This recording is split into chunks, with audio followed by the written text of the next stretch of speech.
I like how you waited a second because you saw me itching my nose. It's like, you Like, gotta... 3, 2, It... 1. Oh boy. Well, This movie was a recommendation from my wife. yes, and I didn't know any, like, I'd never even heard of this movie before, but obviously I'm gonna trust anything that you or your wife recommends. So like, I was happy to hear that she had one for the So list. I was surprised because I remember her watching this movie one night, and I don't know, maybe I was here, I can't remember where I was, because she was watching it without me, and I was getting like text updates of like, oh, like it's a horror movie or blah blah blah.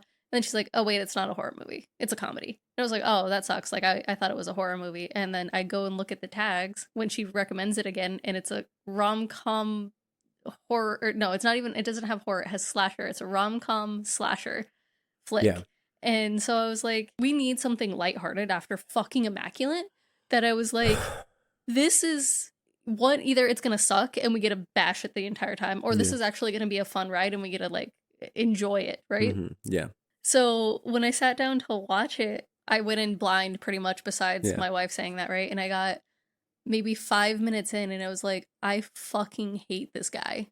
I hate Jay, right? 5 minutes in, and she's like, oh, I thought he was really likable. And I was like, does he grow on you? Because what is this? And she's like, actually, I don't remember how it ends, so I don't know. And I was like, you recommended this movie and you can't even tell me how it ends? And she's That's like, funny. no, it's probably fine, right? I mean, one thing that I appreciate, or that I would like, I want to be able to do a little bit of everything. And that means I want to do some of the best horror. I also want to touch on some of the worst. And so that's the fun of watching some of these movies without knowing it all, because it doesn't really matter if it's good or bad. Yeah. At the end of it, we're still going to have something to talk about. And that's like the thing too, right? It's so nice that we didn't, I say, like, we gave ourselves rules. The only rule is it has to have horror in the tag, right? And, Yeah. or slasher counts, in my opinion, obviously. Yeah. It's nice to be able to go into a movie blind and be like, what am I getting? And just like know that we can also talk about it. It's so nice. I will say though, like the first 30 seconds in, I was like, oh, that's what this kind of movie, that's what this movie's going to be like. Nothing happened yet, but just the way that it was set up and the way that the dialogue in the very beginning was being portrayed was just so specific for a tone of a movie that I was like, oh, I know exactly how this is going to go. And I was like, I can't wait to get some fucking smiles out of this, because it's going to be...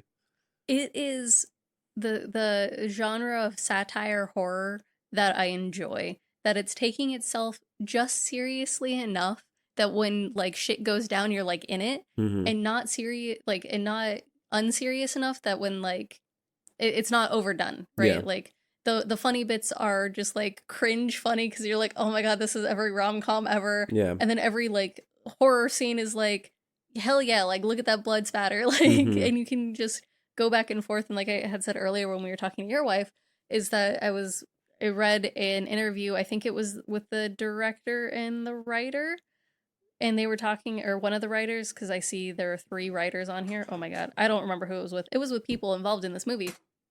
And they were talking about like the biggest thing for them was not writing a rom-com slasher, but when to give and take. Like they were like, we wrote it, but it was when to give the baton to the other genre. That's what the biggest struggle they had with, is like, okay, now the rom-com needs to give way to the slasher and we got to do this whole crazy scene. And then at the end of it, we need this cute romantic scene and how to make it mesh and stuff. And they were talking about, oh my god, dude, we got to get into it, because there's some stuff that they were like, there were more deaths that were supposed to be in it that didn't make the cut. Oh, wow. That's interesting. There is one movie that I think we should watch next, just because we kind of hopped on this train of like a mixture of comedy and horror. My wife showed me this one because, 1, she loves Adam Driver, and 2, she doesn't like a lot of horror movies, mainly because of like gore and stuff, but she'll watch some. Have you seen The Dead Don't Die? It's with Adam Driver and Bill Murray. No. It's like a zombie apocalypse type movie, but it is extremely like deadpan comedy for a good bit of it. I don't really like deadpan comedy half the time because it's just so flat. But I think it's because it's Adam Driver and Bill Murray. They're like deputies or like police sheriffs. Okay.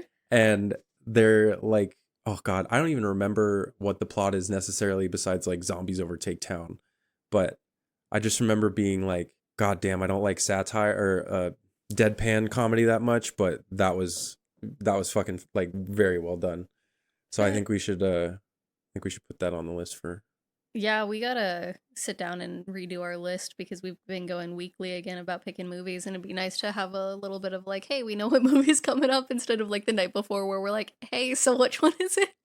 Right away, this movie is like I said earlier, it sets the tone pretty immediately, and if you haven't watched enough of these movies, then like you'll probably get it quickly as we kind of talk about it. But it opens on a beautiful countryside-ish kind of scene of like this man and this woman standing in front of an arch. And it's the music that's playing over is Amazed, which is the country love song. See, I wouldn't know. I don't listen to country.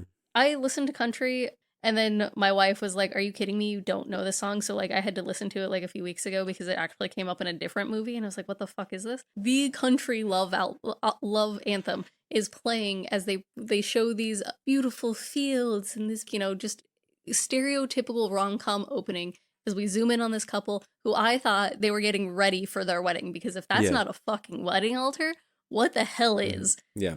And there it cuts to like, we've seen this before, it cuts to someone else's point of view watching them. Yeah. And like peeking out behind a bush, watching them like through a camera lens or something, like that kind of view where you see like the partitions in the middle or whatever. Yeah, or the crosshairs, for lack of a better. Yeah. I think that's still what it's called. Partition, Jesus. Partition.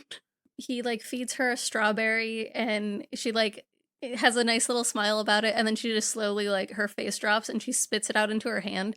And she's like, "I told you not to put it in my food." And then it zooms in and there's a fucking wedding ring. Mushy ass strawberry wedding ring. It's yeah, so the thing, like when she spits it out, there's like strings of spit when she didn't like take the ring out of her mouth separate. She spit the entirety of everything that was in her mouth into the palm of her hand. And she's like, "I told you not to put it in my food." And he's like, oh yeah, right, sorry. And then he grabs the whole thing out of her hand, not just the ring. Like he grabs all of the mush. And this is where I was just like, okay, this is what kind of movie it's gonna be, because immediately that put a smile on my face. The entire time I was just like, how did you put it in the strawberry?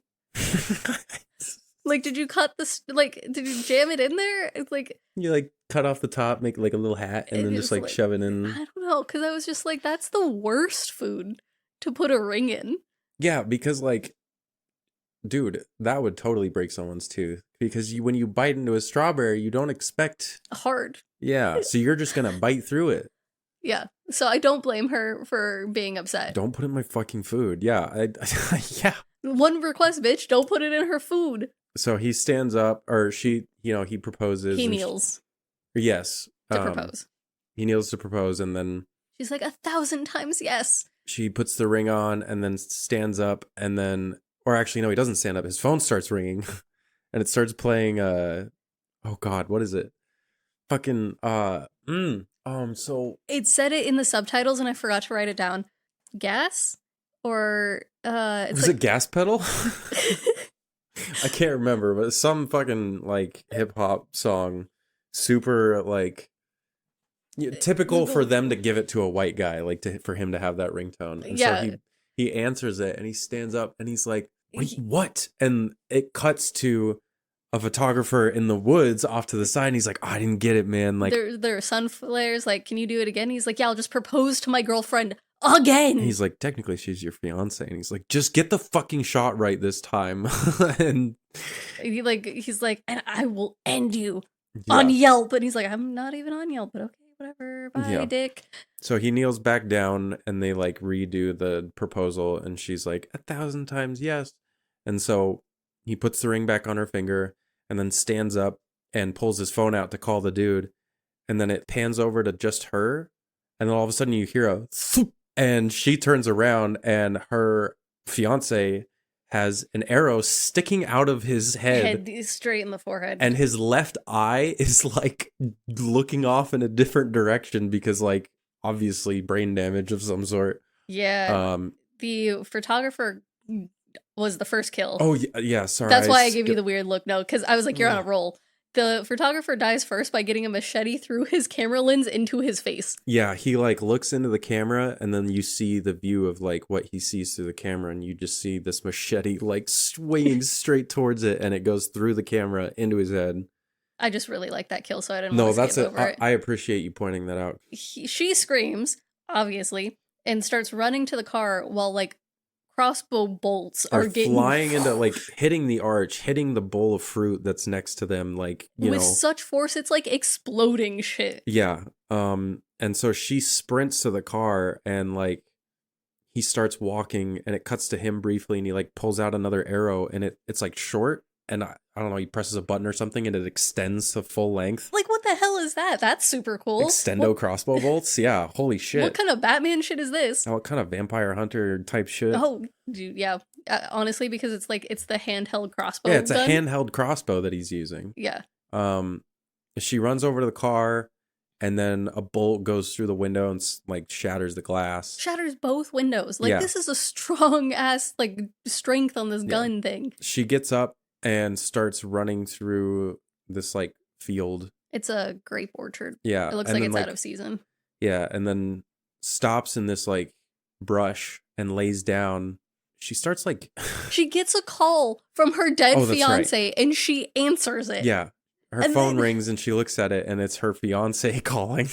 And she starts threatening the guy that's saying, you don't know who you're messing with. I will end you, all of this stuff. And then she gets a crossbow bolt because obviously he's tracking where she's yelling. Yeah.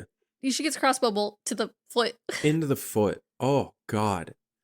That looked painful. She stands up and starts hobbling through the grapevine, the orchard, and gets to this big, like, storage building or something. Or no, maybe not a storage building. It's like a warehouse. It's the, like, refinery. So this is where they squish all the grapes and like put them into vats. Okay, that makes sense. She ends up running into a security guard and it scares the fuck out of her. And he's like, ma'am, you can't be in here. And she's like, dude, this guy's trying to kill me. Like, he's right there. He's going to kill me.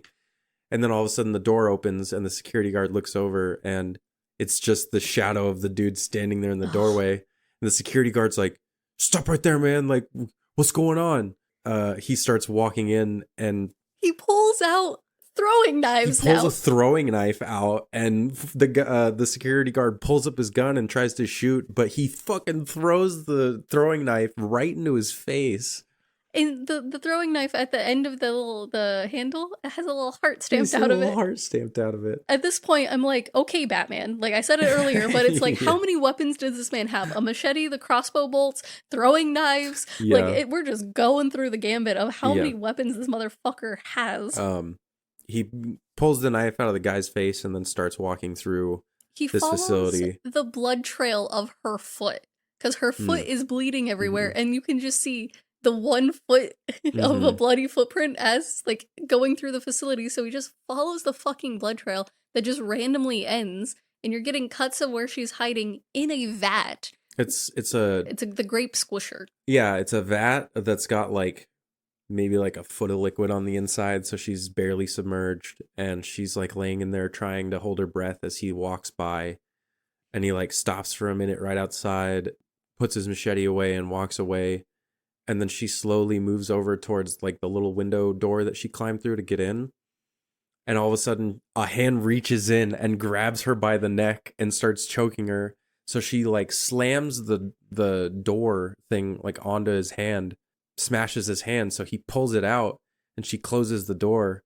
And she's like screaming, yeah, walk away, get away. And then he locks her inside and she's like, wait, come back. What are you doing? And he turns on the machine, and the way he does it too is like so sensual for no reason. He rubs the green button like it is the bean. I was thinking more of a nipple. He just goes, whoop. Oh, you know what? That's fair. Just a little circle. Little circle, and then he pushes it. Inside the vat, either side of the walls start closing in on this girl, and she starts panicking and freaking out, as you should, because she can't get out. And the walls get closer and closer, and then it cuts to a shot of looking through the window from the outside into the machine. And you see her as the walls get closer and closer, and then you see it like press up against her head, and then you see like a half second of her head kind of like she like explodes. Explode, and then it pops. And you're like, oh my God. Yep, and then the vat starts spinning because it's a grape smusher to get all of the liquid out, and so it just like this thing spins, and all of this blood just like starts oozing out of it, all going the down drains start spewing blood out and like into the drains, and it is immediately like, holy fuck, that tonal shift.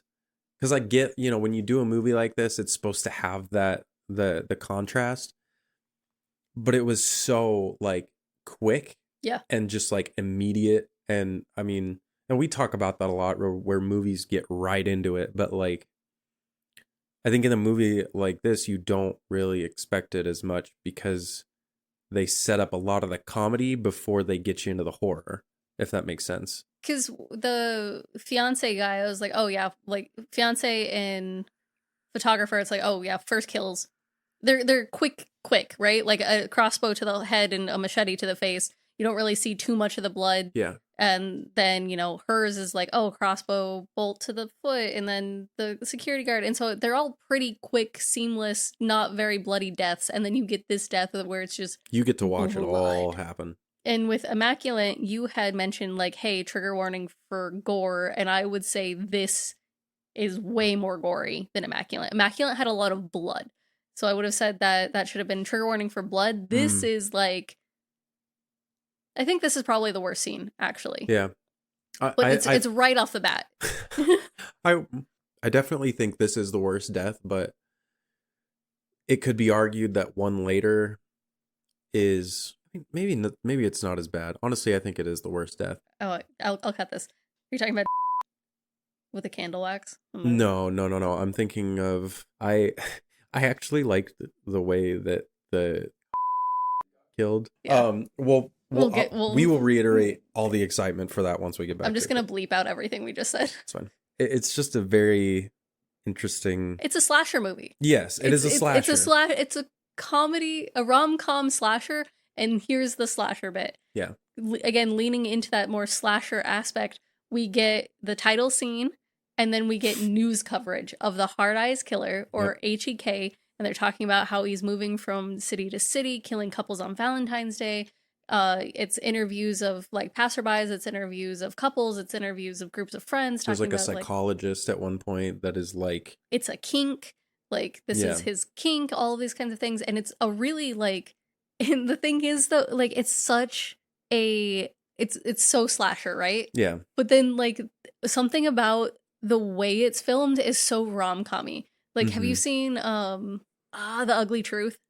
No, I haven't. Okay, so that has Gerard Butler, and I always forget her name. I always want to say, fuck me, I forgot her name.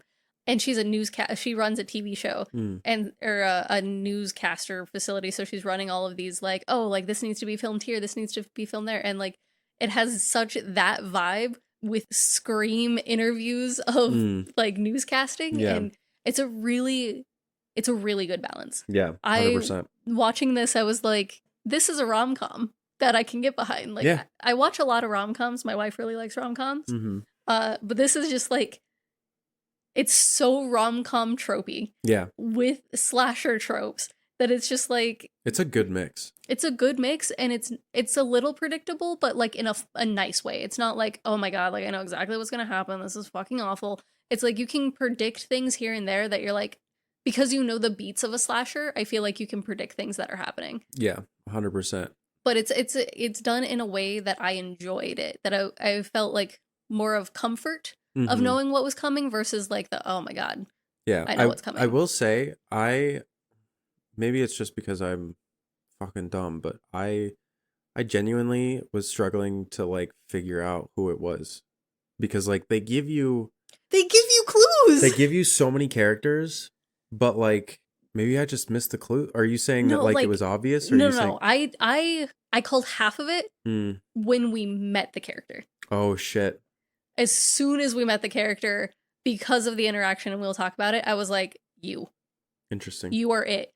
The other thing that happens did not call that. Yeah. But they give you clues for that. Interesting. Not great. Like, I don't want to say not great clues. Not like I think we're so used to being spoon-fed clues that these are more subtle clues. You maybe could have put it together. Maybe some of you guys have. But like for me, I was like, I don't know. That guy's a little shifty. Maybe him type deal. And then we'll talk about this at the end once we have all of our little red string put together, correct? Right? Yeah. But like it makes total sense.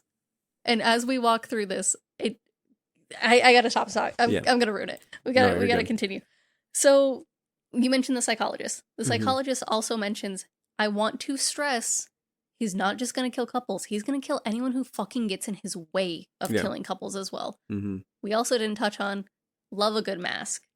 This is a pretty cool mask. Oh yeah, no, it is a cool mask. So we, in the winery at the end before it cuts to all this new stuff, we do see a close up of the dude in the mask, and it's this like kind of fleshy sort of mask with a smile, but there's no teeth. It has stitches going up the forehead, like in a straight line up towards the top of the head, and the eyes are hearts, but they're not like even. They're kind of like off kilter a little bit. It very much gives the vibes of homemade. Yeah, and then around the hearts, it's not just cut out of the fabric leather fleshiness of it. It's almost like a silver lining of.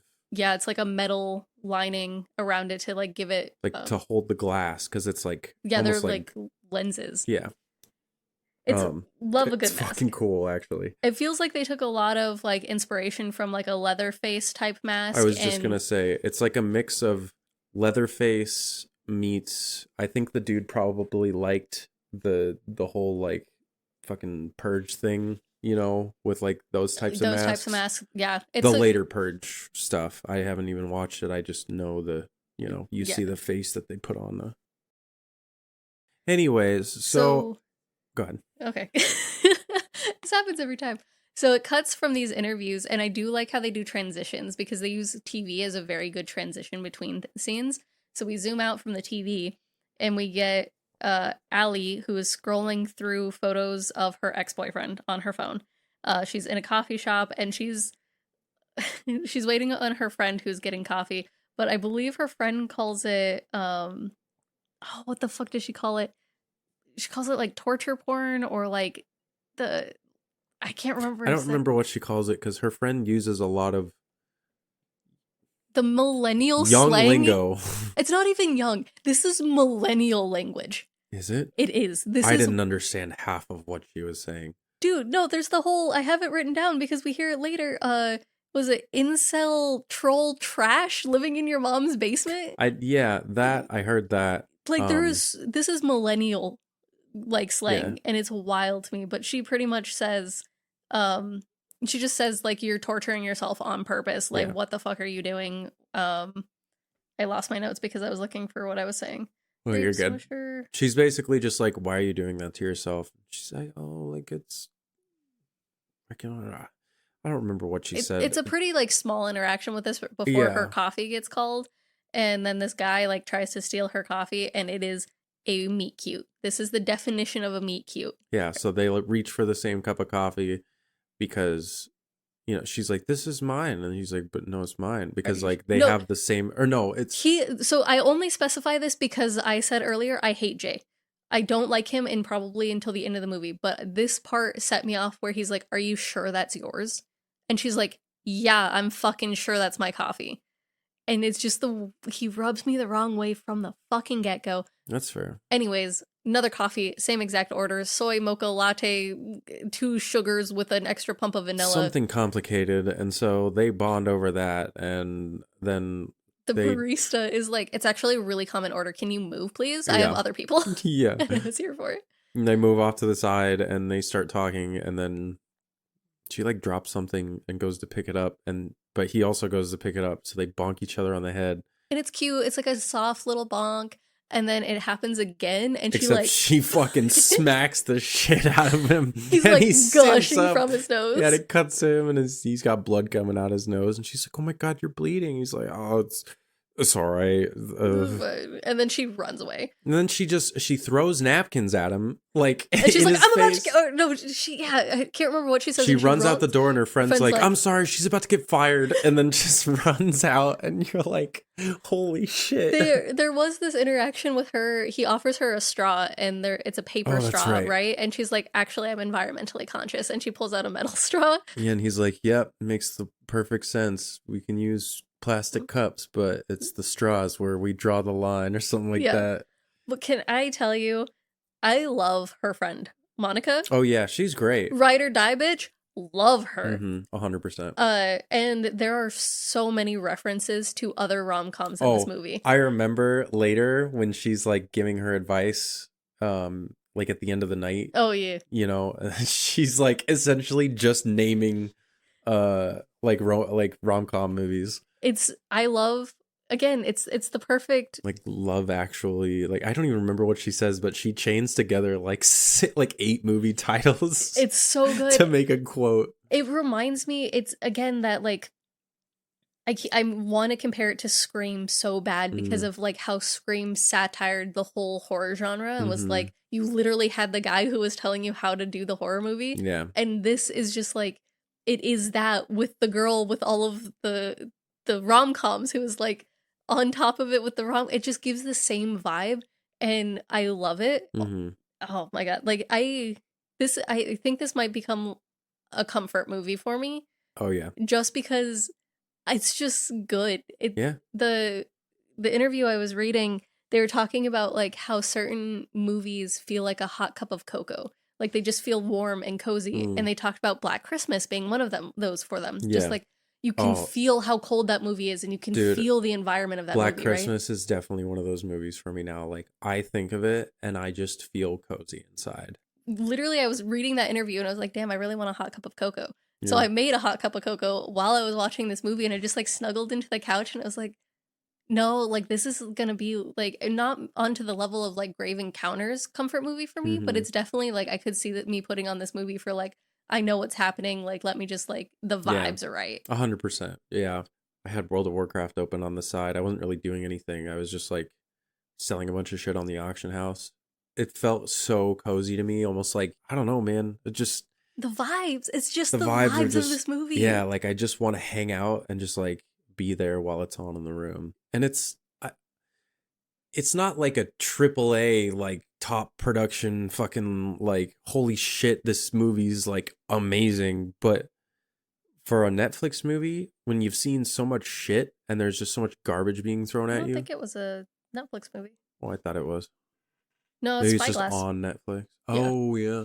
But it was I just watched it on Netflix. I also thought it was a Netflix, and then the only reason I said that is because I actually have the movie poster pulled up right now, and I was like, oh wait, it doesn't have the Netflix logo on it. But maybe that's why it understands its place in the world, and it understands like what it needs to be without being too much or not enough to where you're like, what the fuck did I just watch? They found the perfect balance of this, and I can't remember if I don't think I said it while recording, this is a rom-com that got invaded by a slasher movie. Yeah. And I think that's why I feel so cozy about it, because rom-coms are one of those things I'll kind of just throw on in the background where you're not like super paying attention, but you'll like pop in for like the dramatic scenes. And I feel like this is something I would throw on in the background and like pop in for the murders and like listen to the cute stuff happening while I'm doing other things. 100%.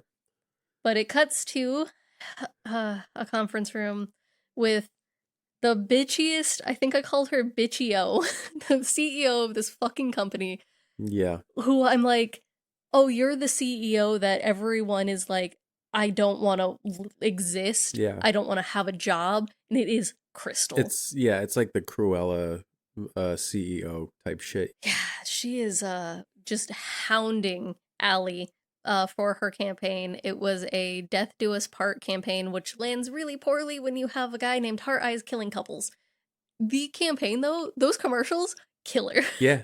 Oh no, honestly, Literally, like I thought they were, it was pretty cool. But yeah, she like says it's in poor taste or something like that. And then another guy like turns back and looks at Allie and he's like, yeah, poor taste. Fucking Tommy. I can't remember what he says, but it's just the most sass I've received from a gay man through a screen in a long time. Yeah, and talk about, oh my god, a lot of these characters, I'm like, I wish you would have died. Tommy and Crystal are two of them that I'm like, go die. Yeah. I wish Hard Eyes would have found you, because we'll get into it. Tommy is Crystal's assistant, and so that's why he gets all the sass, is because he's the favorite. They go through this whole thing. Not Crystal. Allie stands up trying to defend the campaign, saying, "You approved it. I had to go through you to approve this." Yeah. And she's like, "That doesn't fucking matter." And then Monica, being the girl's girl she is, stands up and she's like, "No, this is," and like tries to defend the shit out of Allie. And Crystal's like, "How about you shut the fuck up and sit down?" And you're just like, Jesus, yeah. this is why unions exist, because of this bullshit. 100%. Oh, I was getting so heated in this conference room, where I was just like, I could picture myself being in this conference room during one of these meetings, and I was just like, I was getting so heated. Yeah. Oh, I'd be 2 steps away from hitting someone with my pitch deck. I'd be fucking, I'd be livid. Anyways. So, no, it's, can you tell we worked too many really shitty jobs? Ugh. So the conference room doors open, and she's like, and so we have hired the what is it, Romeo, I can't remember. She says some shit about how this is the best man in marketing and how he's sought after for his campaigns, and it's Jay. It's the guy from the coffee shop, because of course it is. It's a rom-com. And Allie's like, oh my god, what the fuck? And then Monica stands up again, and she's like, oh my god, that's the guy you like headbutted in the coffee shop. And she's like, Monica, and she like shoves Monica back down. And so he gives this whole thing about like, you know, we've had some rocky times and blah, blah, blah, but all that matters is how you land the plane. And I'm just like, damn, I hate you more. Like, that was ew. Don't like that. It cuts to Allie packing up her shit in her office, and Crystal looks at her and says, what the fuck do you think you're doing? She's like, you just fired me. She's like, yeah, but you're still under contract for another 6 months, so I'm going to squeeze every last drop out of you. And I immediately just was so glad I had some nicotine on hand, because goddamn, that made me feel anxious. Like, I was just like, oh, poor Allie. And I didn't even think about like contracts until it got brought up, because everyone's like, oh, why don't you just quit? And I'm like, oh yeah, a big company like that definitely has everyone under contract, and like breaking your contracts. I don't know. I've never worked in a contract job like that before, but it does not sound good from you know what I know about it. They have this conversation, and then it shows Detective Hobbs and Shaw. Yeah. And if that makes any brains tingle, there's a Fast and Furious movie that is Hobbs and Shaw. Yeah. Is that what it is? Is it just Fast and Furious? It's a spin-off of Fast and Furious. But who has watched that? Because the only valid Fast and Furious movie is 3. I don't remember any of them. Tokyo Drift? I watched 2 of them when I was younger, but I just don't remember fuck all from those movies. Yeah, so it's Fast and Furious, Too Fast, Too Furious, Tokyo Drift, and then I don't know anything after that, because Tokyo Drift is the best, and I will die on this hill for anyone who actually cares about Fast and Furious movies. It is an actual car movie. You're in Tokyo, drifting cars that go fast is good. Maybe I should watch it. I recommend. Is that the only one I should watch? Yeah, it literally Doesn't really matter which one you watch, does it? So in the later movies, because they're at like 10 or 11 now, probably they matter, because by that time they have connected all of the timelines. But up until 3, 1 and 2 click, and then 3 is like its own. So you can watch 3 without really needing to know anything else about the series. Guess I'm gonna watch the Fast and Furious movies this week. All of them? No. It's like, damn, that's a commitment, my guy. No, I'll probably watch. Honestly, which one's Tokyo Drift? Is that the 4th? That's the 3rd one. 3rd. I'll probably just watch the first 3. Anyways. So, Detective Hobbs and Shaw. So we have Detective Zeke Hobbs and Detective Janine Shaw. They're at the winery. They make their entrance at the winery in a very dramatic, very stereotypical detective fashion, where she's like swiping on Tinder, and he's like, you need to find yourself a real man. And they got that like gritty detective, like, what's the word I'm looking for? Dynamic, where they're just so fed up with each other's shit that they're just all up in each other's business all of the fucking time. Yeah. And he like gets up in her face, and he's like, you need an alpha man, a man who can tell you what to do or something. And she's like, and just walks away. Yeah. They go up to the vat, or the What did you call it? I called it a smoosher in my notes. A But smoosher? We'll call it a smoosher the because that's smoosher. what it did. The grape smoosher. It's what crushes all the grapes to get all of the juice out, and then keep it like strains all of the mushy skin bits and stuff. They don't use feet anymore. They are talking about the whole murder thing. The murder thing? Yeah, sure. Let's go with that. The whole murder thing. And one of the beat cops comes up and is like, oh, look what we found. And it's a wedding ring with the initials JS carved into it. And dude, it's like a male, quote unquote, like masculine wedding band, right? So it's just the band. Yeah. And they're just instantly thinking it's a wedding ring. That always, I don't know, all man rings look the same. They all look like wedding rings because no one ever gets like... See, I think, are you saying like, how did they know it was a wedding ring? I feel like they're just assuming it's a wedding ring when that... Because well, I guess men don't really wear rings, so if they're thinking about like... What men are you hanging out with? You see the blinged up boys we got going on now? You see E-boys? Oh, I guess you're right. I guess it's more of, I don't know, a stereotype. This movie stereotypes. Get someone with this. You ever heard of eye ladies? What?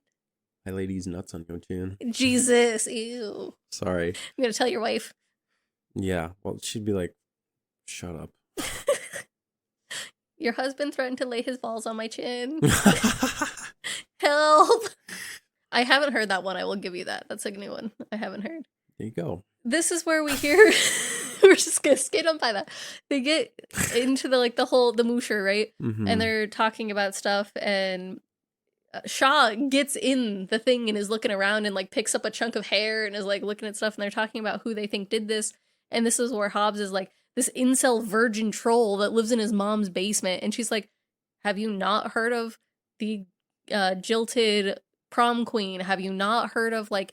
And goes through a bunch of tropes of like the snapped girlfriend, like the girlfriend who snapped, or the wife who snapped, all of these tropes of like women. And she's definitely in the camp that like, I think this is a woman who did it. And Hobbs is like, bullshit, it's a fucking man. Like, get over yourself. This is man business. Yeah. And then they say something about kinks being like it being a kink, and she's like, I don't have any kinks. And they're like, everyone's got a kink. Hobbs and the beat cop are talking about kinks, and she's like, I don't have one. And then some conversation continues, and Hobbs ends with, oh yeah, she has a fetish for betas. Yeah, that's right. Just, yeah, you can tell that someone younger than you and I wrote the script for this. I feel like this is our age group, I'm not gonna lie. Like, all of these things are like things like millennial people say. Is it? It's just the toxic masculinity thing we're seeing right now, where it's like those alpha men and those fucking betas, and it's just part of our generation that we don't participate in. I like femboys, so... We're aware. And I like Jason Momoa. So I also like Jason Momoa, though. We don't have the same type of men, though, because if I'm going to go for a guy, it's got to be like, got to throw me around by the neck type of man. Well, yeah, for me... If it's that type of man, it's got to be a very soft, that type of man. Where it's like, you're big and you're like a big bear, but you're the most cuddly bear ever.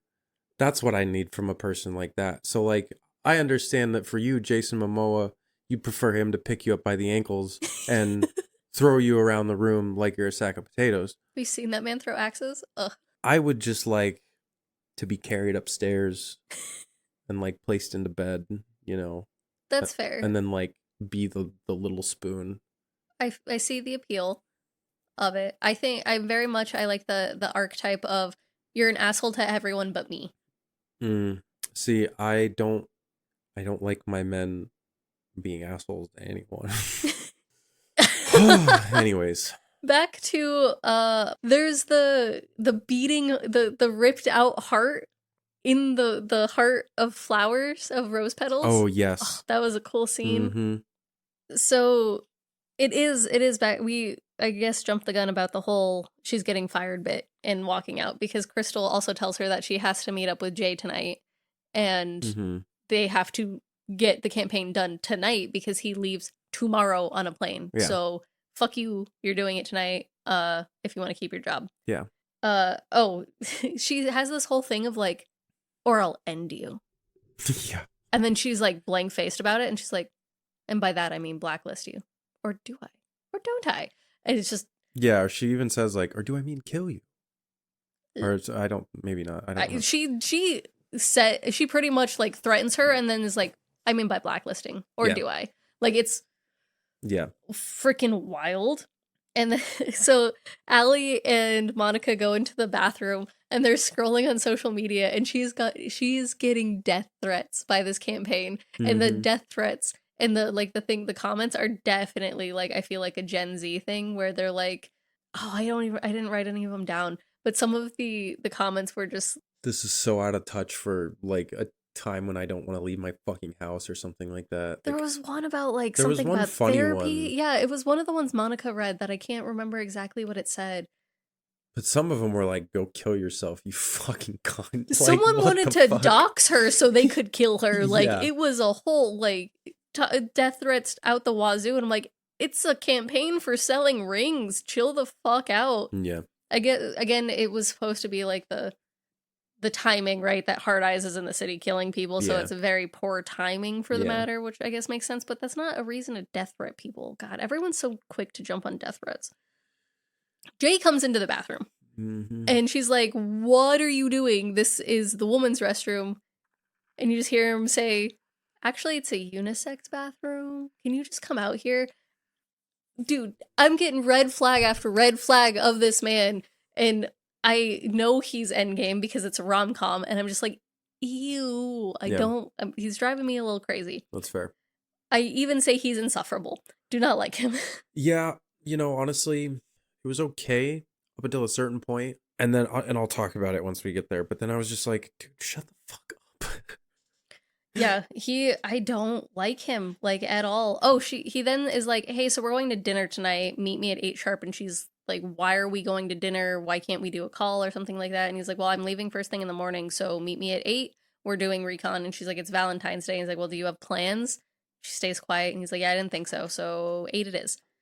And because she's like, why don't we just do it now? And he's like, well, I have this yoga class I'm really trying to get to. And she's like, I'm trying to save my job. And he's like, yeah, but yoga. I'm just like, oh. Yeah.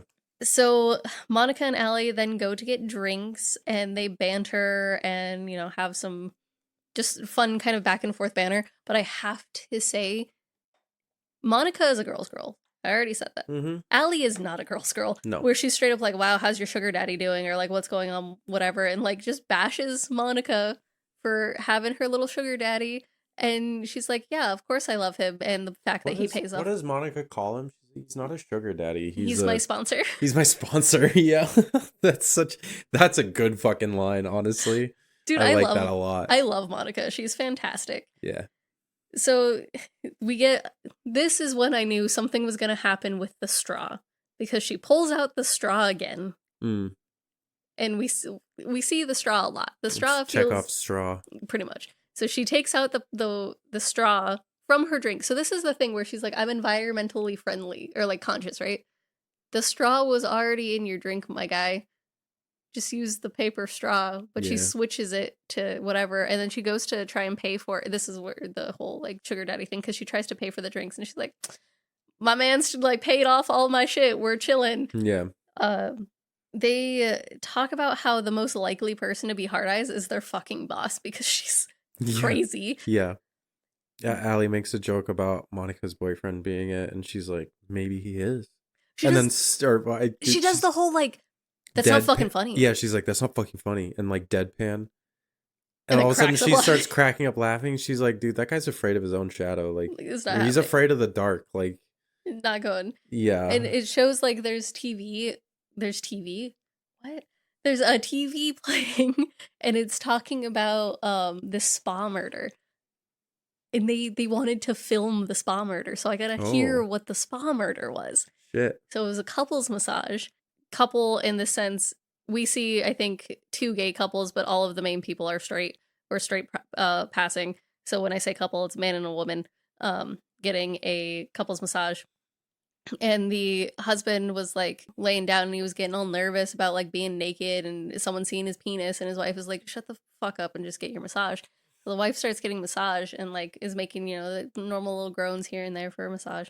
And then Hard Eyes just like stabs her, kills her. And then the husband is like, oh yeah, that's massage sounds great over there, and Hard Eyes then starts massaging his back with like the bloody gloves, Oh my and like the blood god. seeps into the cradle of the head, and like, oh, Ah, damn. That's fucking I crazy. would have loved to see that. Yeah. There was a few scenes that they're like we wanted to include, but they were gonna be too gory or too bloody, and then like some just got cut for timing and that kind of stuff. But this one Yeah. I wish could have made it, or if like they did a prequel to like another killing or something. Mm-hmm. I think it'd be fun to see like some more of those gory scenes. And Yeah.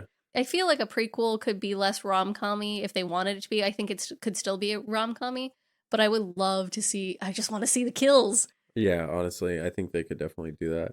I do also I like the trope it happens in a lot of horror movies, especially with like females being the lead protagonist, but you'll often see the boyfriend or the husband or whatever being the wiener about everything and Yeah. like being the scared, anxious, like quote unquote woman about everything, and then like the girl is the one who's like, oh, I'll change the tire. And a perfect example, and it's to a very extreme extent, but it's one of my favorite fucking clips in any movie. I think it's Monsters vs. Aliens, when it's like the teenage couple in the car and they're making out, and like the girl is like the boyfriend in the relationship, and the guy just gets like super scared when they see like the shit crash or whatever. It's so funny to me. I'm glad that they almost put that in, because that definitely would have fit the tone. There's a lot of tropiness, and it feels like gender stereotyping in this movie until it's not. Right? Like you get a bunch of not, and without spoiling anything, the ending specifically I thought was very like, because I felt very much, that is when I liked the ending scene is when I started to like Jay. I'm not gonna lie. That's fair. But I do a lot of this, like I harped hard on no one being a girl's girl in this movie, because I was like, damn, you're like shitting on your best friend. Damn, you're shitting on every fucking woman in this movie. Like, just fucking chill. Yeah. And so it felt very like stereotyped, gender normative, but I mean that's a rom-com, right? Like that's what it is until it turns not into that. And I think having the spa scene would have been good with like, again, flip-flopping the gender norm there, and like it. I'm losing my train of thought. Oh, you're good. You're good. I know exactly what you're talking about. I agree. Sorry, I lost my train of thought. So Allie, we learn, is the one who broke up with her boyfriend. Mm-hmm. She did not get broken up with. Yeah. So she's stalking his page, his Instagram, because he moved on too quickly. Yeah. And her friend Monica's just like, why do you keep doing, like, we get under someone else, girl. Like, we gotta move this along. Like, Jay is hot. Fuck him. Get over it. He's leaving. Like, let's do this thing. And she's like, so we gotta prepare you for your date. And she's like, it's not a date. And she's like, we're doing this. So she pulls out her freaking sponsor's card. Yeah. And they do the stereotypical rom-com makeover scene. Yeah. And there are at least 3 references to different rom-coms in this sequence alone. Nice. There's like a Clueless reference. I remember Clueless because that's the first reference, like the plaid. Okay. That's suit. Yeah, it's a Clueless reference. And I love that. Tay showed me Clueless like a couple months ago, and it's fantastic. Liz watched it for the first time and hated it. Really? She did not like it because she's like, this is borderline incest and it's creeping me the fuck out. Yeah. Also, like, talk about movies of its time. That movie did not age well. It's one of those movies that you have to watch with the mindset of this is a 90s movie. Yes, because if you don't, you're gonna hate it. I don't know. We don't need to go off on a Clueless tangent. It's just... Continuing on forward, the song that plays threw me for a loop because it's Mantra by Jennie, who is, I believe, the lead rapper for Blackpink. She's a Blackpink member, and so Mantra started playing, and I was like, I know this song. I was like, K-pop in my rom-com? That's funny. But it's a good song. I like it. they decide on a very, like, I like this outfit. I don't like brown. I'm not a big tan brown person, but they decide on, like, a nice, like, sweater, a brown sweater with, like a pea coat overcoat that's like a wool rich brown with like smirch brown pants. It's a very, like, put together, don't fuck with me. It feels more businessy than it does datey, and I think that's probably, like, what she wanted, right? Because her friend was like, this is a date, and she's like, this is a business date. Like, but, like, status businessy. Like, you would look at that person and think, like, damn, that person probably owns the fucking building right here. It's the person who, like, pinch holds a MacBook because they can afford to buy a new one if it breaks. Yeah. Like, it is a very... that kind of look. Yeah. It's a very sharp, expensive looking outfit. And she gets God bless Monica. Yeah. Monica and her sponsor, Arthur. Great job. She gets metal detected as she walks up to the maitre d' at this restaurant. And her straw gets flagged. And the guy pulls it out and just stares at it, and she's like, I'm environmentally conscious. And this is the exact point where I was like, okay, we had 2, 3, something's going on with this straw. Yeah. I gotta keep it in the back of my mind that this straw is gonna exist. Fucking Jay is late. And she even brings it up, and she's like, 8 o'clock sharp, my ass, where the fuck is he? Yeah. And then he comes in looking like nothing. Looking like a dude. He's literally the most stereotypical black slacks with a white button down and a black blazer, and it does the whole, like, rom-com slow-mo, though, where he, like, walks in and it's like, oh, he's supposed to look sexy right now. And I'm like, yeah, that is the most stereotypical outfit. And he does apologize when he sits down, and he's like, I didn't realize that this was going to be this fancy of a place. Also, sorry, I'm late. I couldn't get a car. Yeah. So he does apologize, but it's just, like, so half-ass. Mm-hmm. And then what happens next really pisses me off, because he's like, hey, champagne for the table. And she's like, I don't want to drink. This is business. And then the waiter looks at her, looks at him, and he's like, champagne. Yeah. So that happens. Waiter brings the champagne, and she's like, yeah, I guess I'll have one, even though I said no already. He tries to toast her, and she downs it, and she's like, can we get on with this? Mm-hmm. So it just felt like he was pushing all of these boundaries that she was trying to set up. I don't want to drink. Yeah. Fuck you, you're drinking because the man said you're drinking. No, I get that 100%. And then he goes on this whole thing about, like, oh, so you had your heart broken recently. Like, what's your damage? And, like, psychoanalyzes her about everything. And then she flips it, reverses it, puts it back on him, and he gets all butthurt and is like, yeah, this was a bad idea. Like, I should just go. Like, don't mind the champagne. It's on Crystal. Mm-hmm. And I'm just like, you motherfucking prick of dick. Like, Yeah. She does say she's from Phoenix, though, and I thought that was fun because it's set place in Seattle. And yeah. So that felt like Twilight. I'm not gonna... 1,000%. Honestly, that didn't click in my head until... I don't know if it's meant to be, but, like... That's such a good coincidence, though, for this movie, considering all of its other little Easter eggs. Yeah. But yeah, so he walks out of the restaurant, and then as he's, like, getting ready to leave, or he's, like, outside and walking away, she runs out and stops him and apologizes because she's like, I just had a really rough day, and, like, Why the fuck is she apologizing?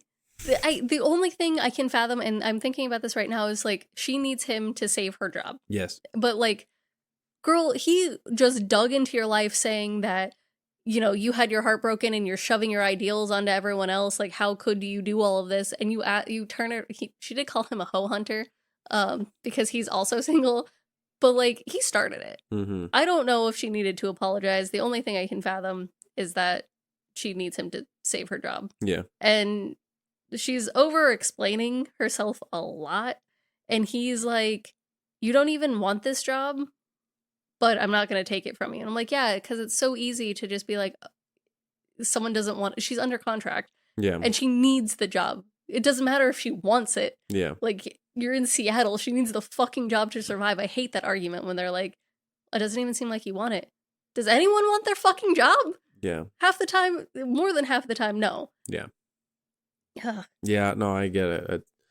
And then it's one of those things where you're just like, dude, why? Yeah. And then she kisses him. And it's supposed to be, like, again, the meet cute rom-com kiss. It just feels very out of place. Yeah. And then it's broken up by her ex, Colin, and his new girlfriend. Walking up behind them being like, Allie? and they stop. She's like, oh, hi. And it's just this awkward interaction. They do the whole stumble over friend, boyfriend, girlfriend thing to like appease Colin so she doesn't look like she's a disaster single person. Yeah. And they say that, oh yeah, we were supposed to go on a double date, but and they're like, what does that mean? And he's like, oh, they died, that couple at the winery? And they're like, and you kept your reservation. Okay, yeah. Cool. And they were like, well, in memory of them. In honor, obviously. In honor. And what the fuck? Yeah, sure, that makes sense, whatever. As they're leaving, Colin's like, oh yeah, don't get killed. And they're like, what kind of fucking... This is where... Yeah, like... They're on the... Her and Jay are at least on the same page here, where they're like, what kind of fucking parting is that? Like, that's ridiculous. Yeah. It's like the instance where it's like normal people living in a crazy world. Yeah. You know, like that's... They do have that dynamic about them with certain aspects where they're just like, what is happening right now? Yeah, like, why is everyone on the outside acting like this? But I love that concept as a whole. I mean, that's the most interesting storytelling for the most part, in my opinion, is you either put a crazy person in a normal world or you put normal people in a crazy world. No matter how those things clash, it's always going to be chaotic, and like you can do so many fun things out of that.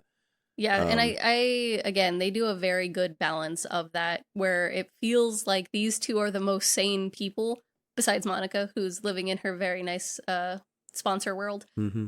But they do some things where you're just like, yeah, that's probably a normal person reaction in a very like rom-com situation, right? Yeah. They get into the Uber and it is decked out in Valentine's Day stuff. There's like roses and pink and hearts and all of this kind of stuff. And they're both sitting there like, well, shit, this is real fucking awkward. Yeah. And they're like kind of talking back and forth. Oh, shit. While this is happening, Hard Eyes is watching them. Oh, yeah, from across the street. Yeah. So Jay asks about Colin and she's like, yes, my ex and blah, blah, blah. Like explains it a little bit. And then the Uber driver cuts in talking about, like, do you want to listen to the ultimate sexy playlist? Yeah, he's like, I have Spotify Premium. You guys like music? He's like, I'll put on the ultimate sexy playlist. Like, this dude loves love. Yeah. It's cute because he's like an old foreign dude. And he's just a fucking cab driver. But, yeah. Like, it's just... And they're like, we're not a couple. This is not happening. You can tell that he's been doing this all day with other couples, probably. Yeah. He's like, oh, this is what got me good tips last time, right? So they drop her off, and they're still parked outside, and he says something, and the cab driver's like, you go to her, and you never let her go. Yeah. And he's like, yeah, thanks. Can you just hold it? I think she's locked out. Yeah. And she forgot her keys, and I love that she's like, I forgot it in some dressing room somewhere. Yeah. One of my biggest fears, I'm not gonna lie, like going into a dressing room and forgetting fucking everything. Mm. Yeah, honestly, that's fair. It's just it's a weird, vulnerable time where you're like, you're out in public and naked, exposed. Weird. Yeah. So he goes up to her and she's like, oh, it's fine. Like I have a key under my mat upstairs, where it's like it's one of those enclosed apartment complexes, so you have to get in the front door, and then it's all of the entrances to the apartments are inside the first door. Yeah. She's like, oh, I'm just gonna punch the window, and he's like, you're not gonna punch the window. I'm gonna punch the window. And she's like, I don't fucking need you to punch the window. I can punch my own damn fucking window. My landlord loves me. And he's like, you're about to punch it with your thumb in your hand. And she's like, you're gonna punch the window. Yeah. So he pulls out this little handkerchief and punches the window in a nice, like, good punch. And he's like, see? And he's like, oh no. Knuckles instantly start bleeding. There's just this big chunk of, like, glass. He pulled the handkerchief out, and he didn't do it right. Like, he just had it in his hand while he punched the window. You're supposed to wrap your knuckles. He wrapped the flat part of your fist instead of wrapping the knuckles. Oh my god. So when he went to punch, he punched with the knuckle forward. Jesus Christ. That's what happened. Yeah, so he's like, well, that happened. And so it cuts to them inside her apartment and... excuse the mess. My housekeeper fired me. She won the lotto. She, like, shoves him in the bathroom to kind of clean up the blood. She's, like, slowly starting to gather all of this trash, trying to throw it away. Yeah, like panic cleaning. And he like comes out and he's like, he says something about the place, and she's like, just go sit anywhere. And he like looks over to the couch that is just covered in clothes, and he's like, uh-huh. And so Oh, he finds the photo in her hallway of her in her Pikachu onesie. Mm. And he's like, oh, is this Halloween? And she's like, it was a Tuesday. I was obsessed. Yeah. And this is a reference. You know what? This is probably why I've been thinking about Scream a lot. They have a bunch of references to like Scream and actors and stuff in here, and it makes a lot of sense. I love Scream. It's been a while, so honestly, like I know Scream. I know what happens. It's been a while. I need to rewatch the first one at least. I've seen I say the first 5. I've seen up until 5, and then I haven't seen anything past 5. I don't even think I've seen up to 5. Because 4 has Emma Roberts in it. Ooh. Which was fun. I might actually have to watch the rest of those. So instead of sitting anywhere else, he goes into her bedroom. Sits on the bed. Sits on her bed. And I'm like, that feels icky. That feels like an invasion of privacy. You don't know her. You're going into her like safe space. You're already in her apartment being a rando dude. I don't know. I was not okay with that. Yeah. He's sitting on her bed. She comes in with the first aid kit. And she slowly like starts plucking the glass out of his knuckles. And she's like, oh yeah, I dropped out of med school. She can't do blood. And he's like, well, you're doing really good right now. And I can't remember what she says about it. And as they're talking, she like glances over behind him a few times and you don't get to see what she's looking at till like the 4th glance. And it's her fucking rabbit vibrator. Oh, I didn't even realize. What? That's what she throws at Hard Eyes. Is that? Yeah. Yeah. Okay, so she looks over and on our bedside, like with the suction cup slammed down on her bedside table is a hot pink vibrator. I guess it just did not click in my head that that's what she threw. Christ. It's hot pink. And so they're like talking and she like stealthily goes over and grabs it and like tucks it behind her back. And as she says something, they're just like having a conversation and she opens up her closet door, looks in, sees Hard Eyes, screams, throws the dildo in his face, slams the door. Jay, like, Hard Eyes obviously comes out, and Jay, like, holds his own pretty decently for this chunk. And then Allie hits him with a lamp once, because Jay is like... Yeah, she rips it out of the wall. Yeah, like, slams it on, because Jay held his own for a little bit, and then slowly does not hold his own very more. Starts getting fucked up. And so they bolted out of the bedroom. She's like undoing his belt, and he's like, oh, and she's like, get your mind out of the fucking gutter, and he's like, I'm trying. Yeah, right, and they end up taking the belt to like wrap around the door handle, and then like around something on the wall. I don't know if it's like to hold the door closed. Yeah, and so they run. No, they laugh. And then they lean against the door like, oh, that was really nice. Oh, that's right. And then they like just have a quick break until a knife stabs through the door, and then they run. And that's right. A psycho killer was in your fucking house, and you're just gonna be like, yes, let's take a break. Yeah, I didn't get that either. I was like, whatever. But they run outside, and the Uber driver is still waiting. And as they start running towards the car, they get close to the car, and the Uber driver takes an arrow to the head. And so they have to run the other direction. Yep.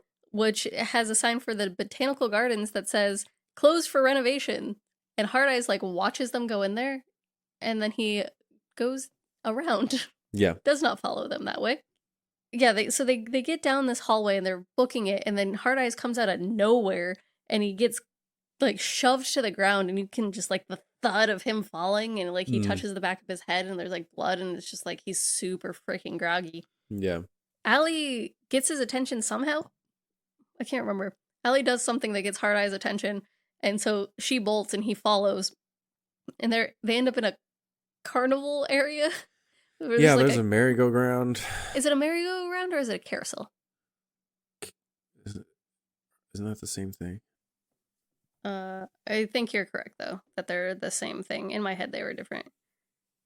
Anyways, there's a carousel merry-go-round happening, and she bolts and hides there's like this one area that's kind of shielded, and she bolts and hides behind there. Hard Eyes walks up towards the carousel, and then it cuts back to Allie, and she's hiding there for like a good minute. Hard Eyes comes up and like is looking, doesn't see anything, and so he sits down and just like starts swinging on the swing that's there with his back towards the carousel. Yeah.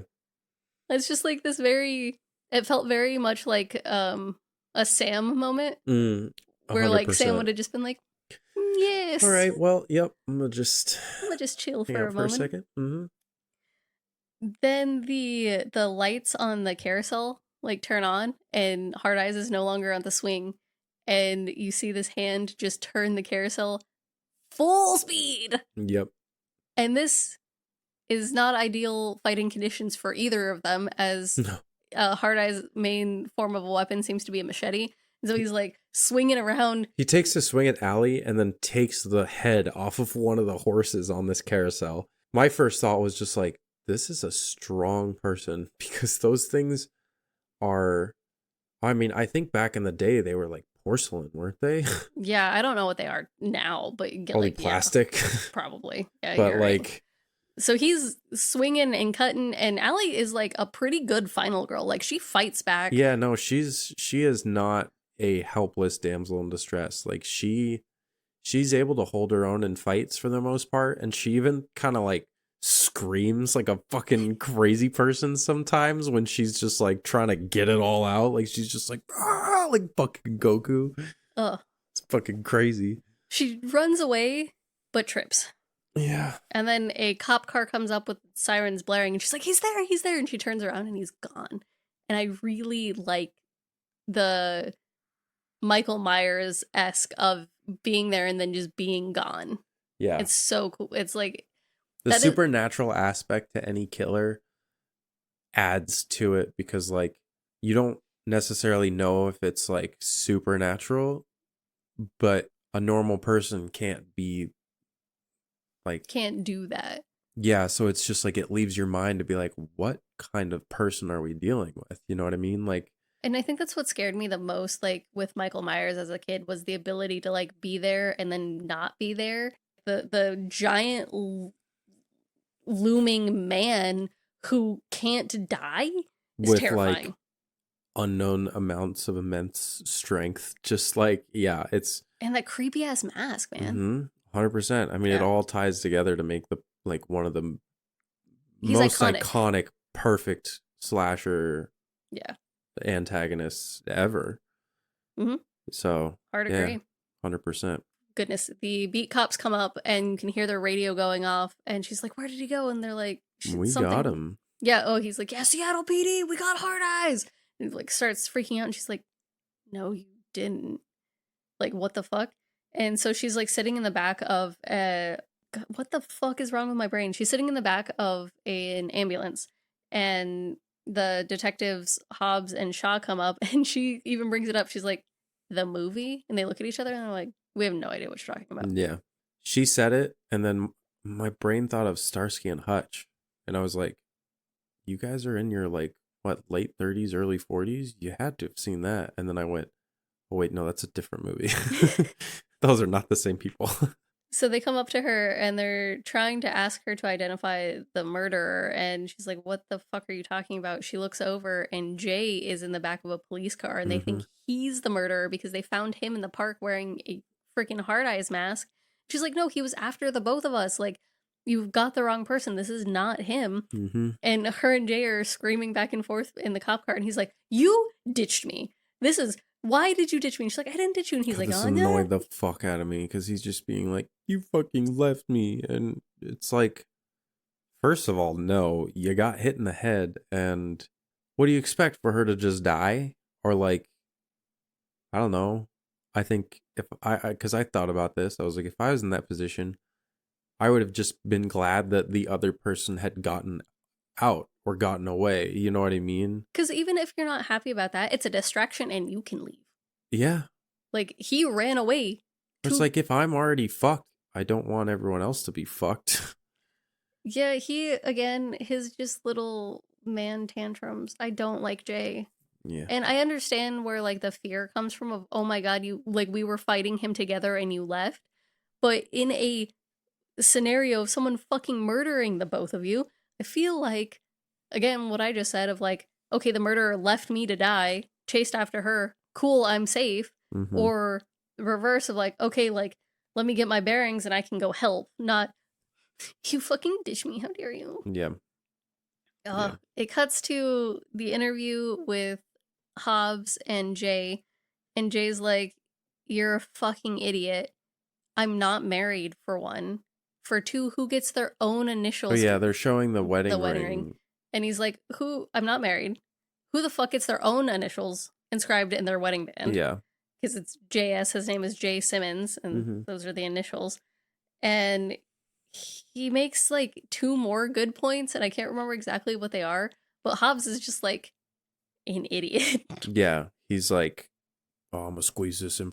I'm gonna get a confession out of you one way or another type attitude. He like lunges at Jay, and Shaw's like, nope, go on, go, get out of here, and like go calm down. And I was like, oh, it's a good cop, bad cop. Like he's trying to rile Jay up, and then Shaw's gonna come in and be like, oh yeah, because she literally is like, can I get you anything? Water, coffee? And he's like, no, I'm good.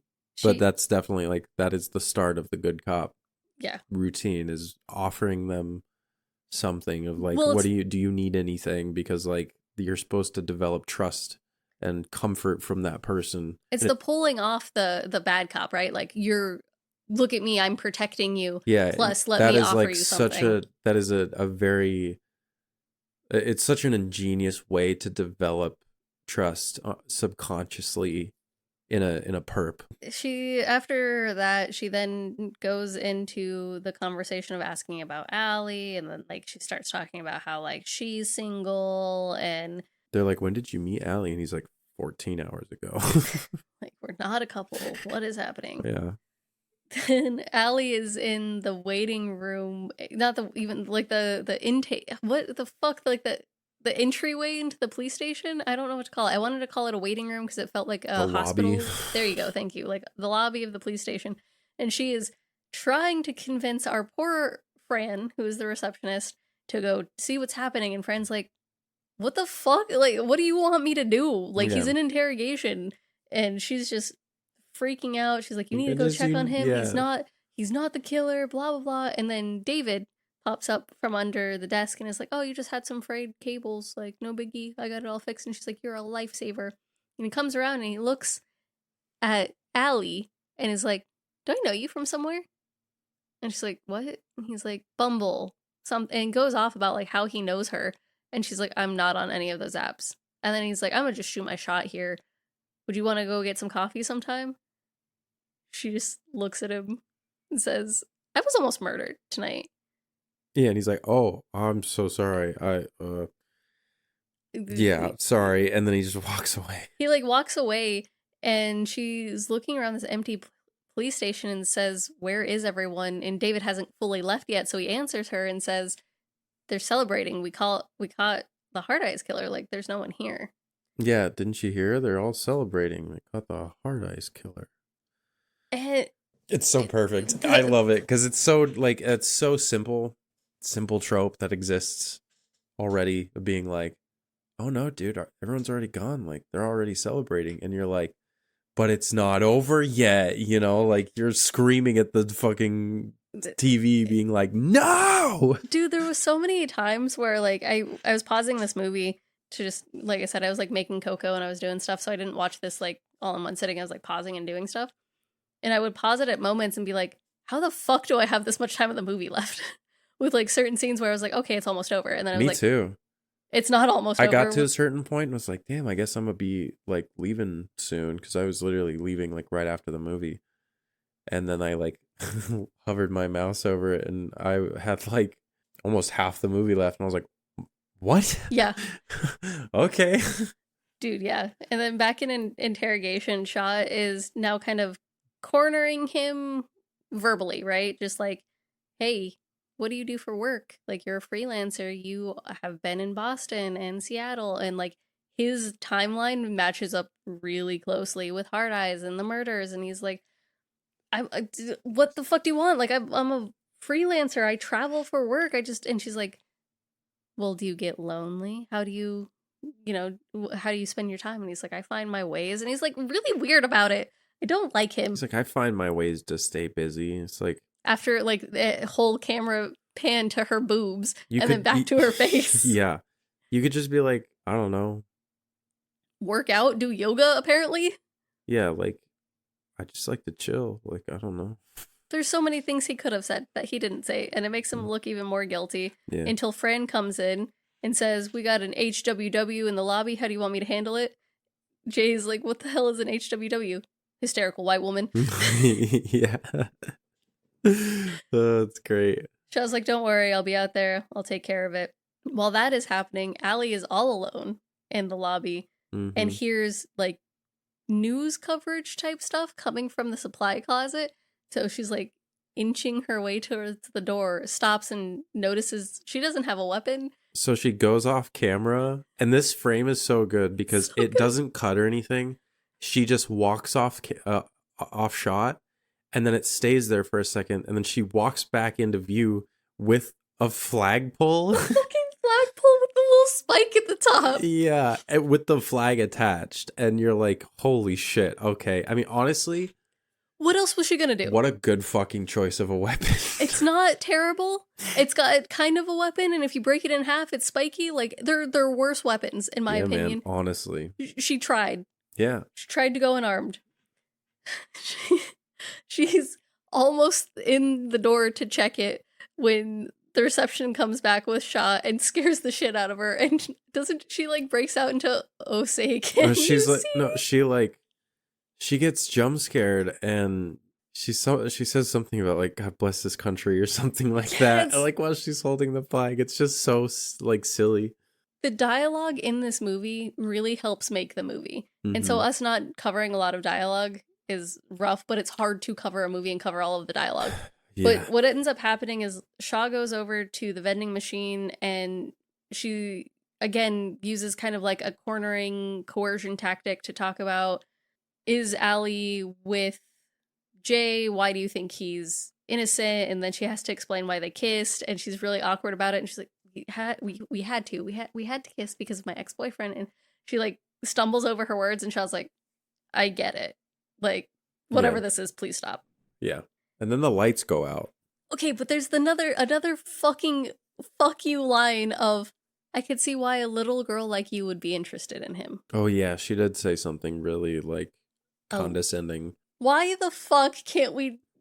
Why does every woman have to hate each other in this fucking movie? Yeah. And it's like the women in power just fucking shit on all the littler women below them. It's like, why? Except Monica, because Allie is also not a girl's girl. What we've already stated with her bitching about Monica's choice in men. Shaw's not a girl's girl. Fucking Crystal ain't. Like, all of the women in these movies, in this movie, besides Monica, I'm like, damn, I don't want to be your friend at all. If this is how you, like, it just drives me a little crazy. Yeah. But the lights go out after that. Fran goes to get into the supply closet to get a light. She looks around and she's like, yeah, no fucking killers in here. Closes the door and gets speared with the flag. Yep. And you're like, oh, it was a good weapon. Yeah. She gets lifted into the air, and then she gets dropped to the ground. Allie obviously panics and runs. She crawls behind the reception desk. Yeah, that's right. So like the lights are out, and so he like turns on his mask goggles, and it goes to like red. It's just like this like reddish pink like night vision goggle style. Yeah. And it's so cool because they're in the dark, and so all you see are these glowing red hearts as he's looking around. Yeah, well, and whenever it shows his perspective, you're seeing only the shape of the hearts as if you're like looking through the mask. So like when you see this night vision, it's super cool. And he like looks down and sees Allie's feet as she scurries around the counter. And so he walks over around and looks behind it, and she scurries around the other side. He comes back around the other side of the counter and looks over, and she sprints at him with a trash can. And when I tell you, this is one of the most feral things I've seen in a movie like this, because the night vision peeks her eyes like it does when you see animals in fucking like trail cams. Yeah.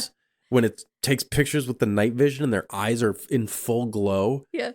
I have like a still shot in my brain of Allie sprinting at him with a trash can in her hands, and like her eyes are just glowing white because of the night vision, and she's like, yeah! I was like, holy fuck. And then that made me think, I was like, yeah, he can see, but also she can see exactly where he is with those glowing red fucking eyes. Yeah. Yeah, so she fucking launches him back, and he like topples over backwards over like a coffee table or like a bench or something. Yeah. And so she runs. He gets back up and starts like walking through, and it cuts to Hobbs and Jay in the interrogation, and you hear gunshots. Mm-hmm. And Hobbs is like, stay here. And Jay's like, what? Why? No, please don't leave me like, here. Stay here and protect me. Like, what the fuck?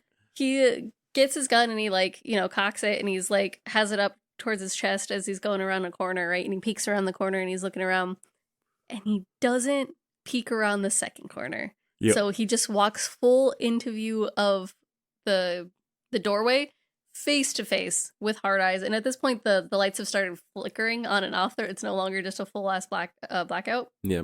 And gets him in the dick.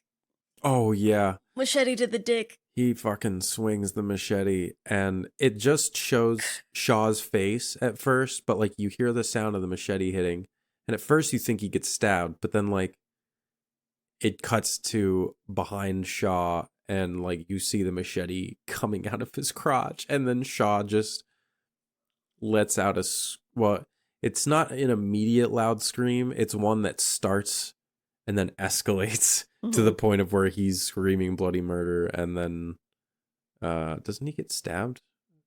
I can't remember if he gets stabbed more than that. I remember that scene because then it cuts to Allie in behind the one-way glass. So I can't remember if I thought he like brought it up, that he like up. No, he like took it out. And then stabs him in the guts again? I think so.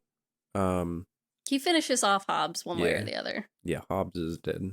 So Allie ends up behind, like, in an interrogation room, right? You got the one-way glass. Like, what did you say, two-way glass? The one-way glass where the side, like, where the cops hang out, and then the side where the cop is interrogating, and she ends up on the side that, like, the cops hang out. I almost called him Colin. Poor Jay is just chained to this freaking table. What does she say? She says, she apologizes, and she's like, you're right, I ditched you.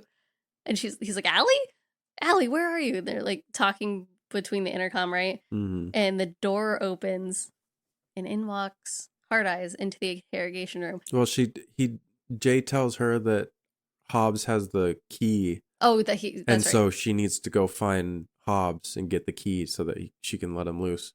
And so she goes to do that, and then Hard Eyes comes into the interrogation room with Jay. This fight sequence. Dude, it's so good because Hard Eyes goes at him with the machete, and Jay, being attached to the table with his hand in cuffs, is like dodging the swings and like trying to maneuver around the table while also like being attached to the fucking within table. Limited reach of this specific spot of the table.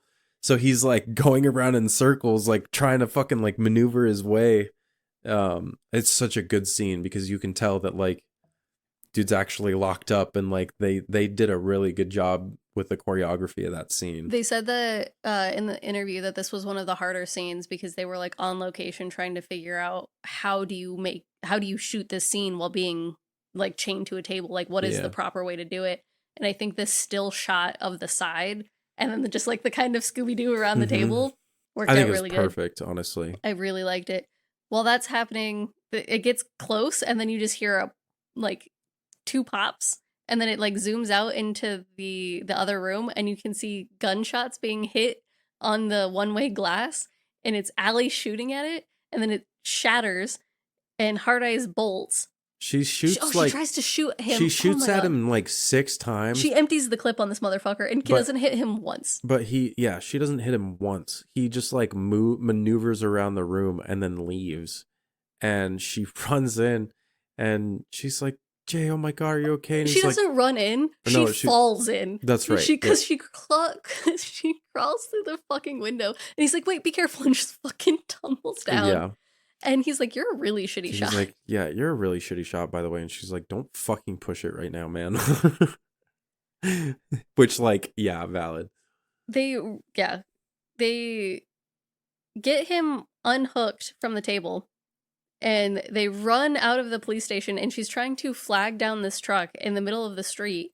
and it's not stopping for her. Yeah, so so Jay has to tackle her out of the way.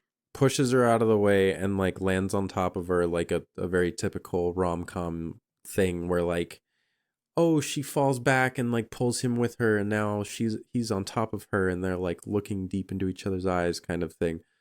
But as the truck's driving by, it's just a dude being like, the fuck's your problem, man? It's like, what the fuck? And out from the police station walks Hard Eyes, right? Walks out towards them, and this fucking scene of them laying on top of each other screaming, "We're not a couple!" Yeah, it's so Hard good. Eyes. They get up and book it, and they end up they lead Hard Eyes straight into the drive-in. Yeah, and they get there, and then they're like, oh my god, what have we done? And Jay's like, what? And Allie's like, we just lured Hard Eyes to what they called it, like a buffet, essentially. Yeah, the like couples all-you-can-kill buffet. Yeah. So they start dodging in between cars trying to escape him, and Hard Eyes comes up, and like, we forgot to mention this earlier, but when she was at the coffee shop, like a kid in a Hard Eyes mask like slammed against the window to scare her, and it seems to be like that thing. Like, I think we see this in Scream 3. We also see it in, there was a movie we covered recently where that was Terrifier. Oh, we did All Hallows Eve. He dressed as Art, did he not? No, I'm actually thinking of or no, maybe it wasn't a similar mask. I'm thinking, or no, it was the Screamfest. Hellfest. Where a bunch of people had the same mask on. Yes. Yeah.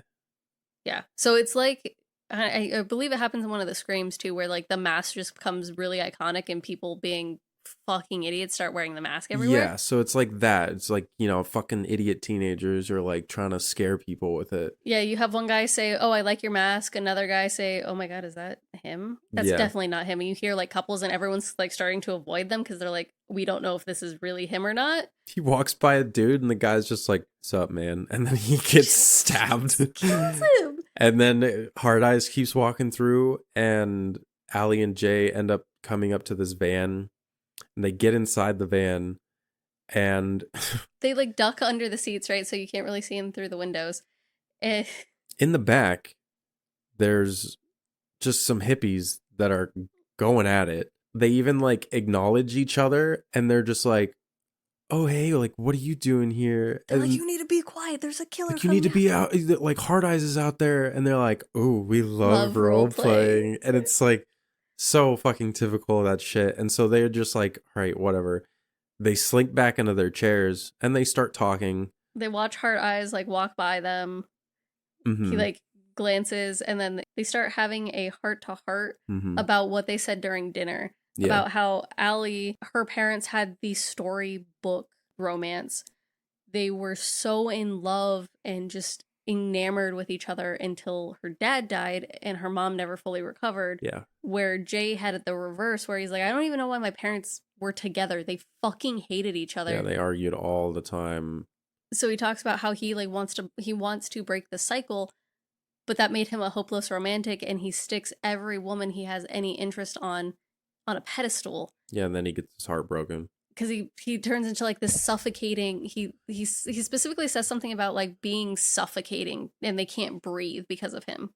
I have to say, and I hate to admit this, but unfortunately that resonated with me a lot, because not to a like a creepy or fucked up degree, but like I was that way as far as Jay goes. Like my parents fought all the time.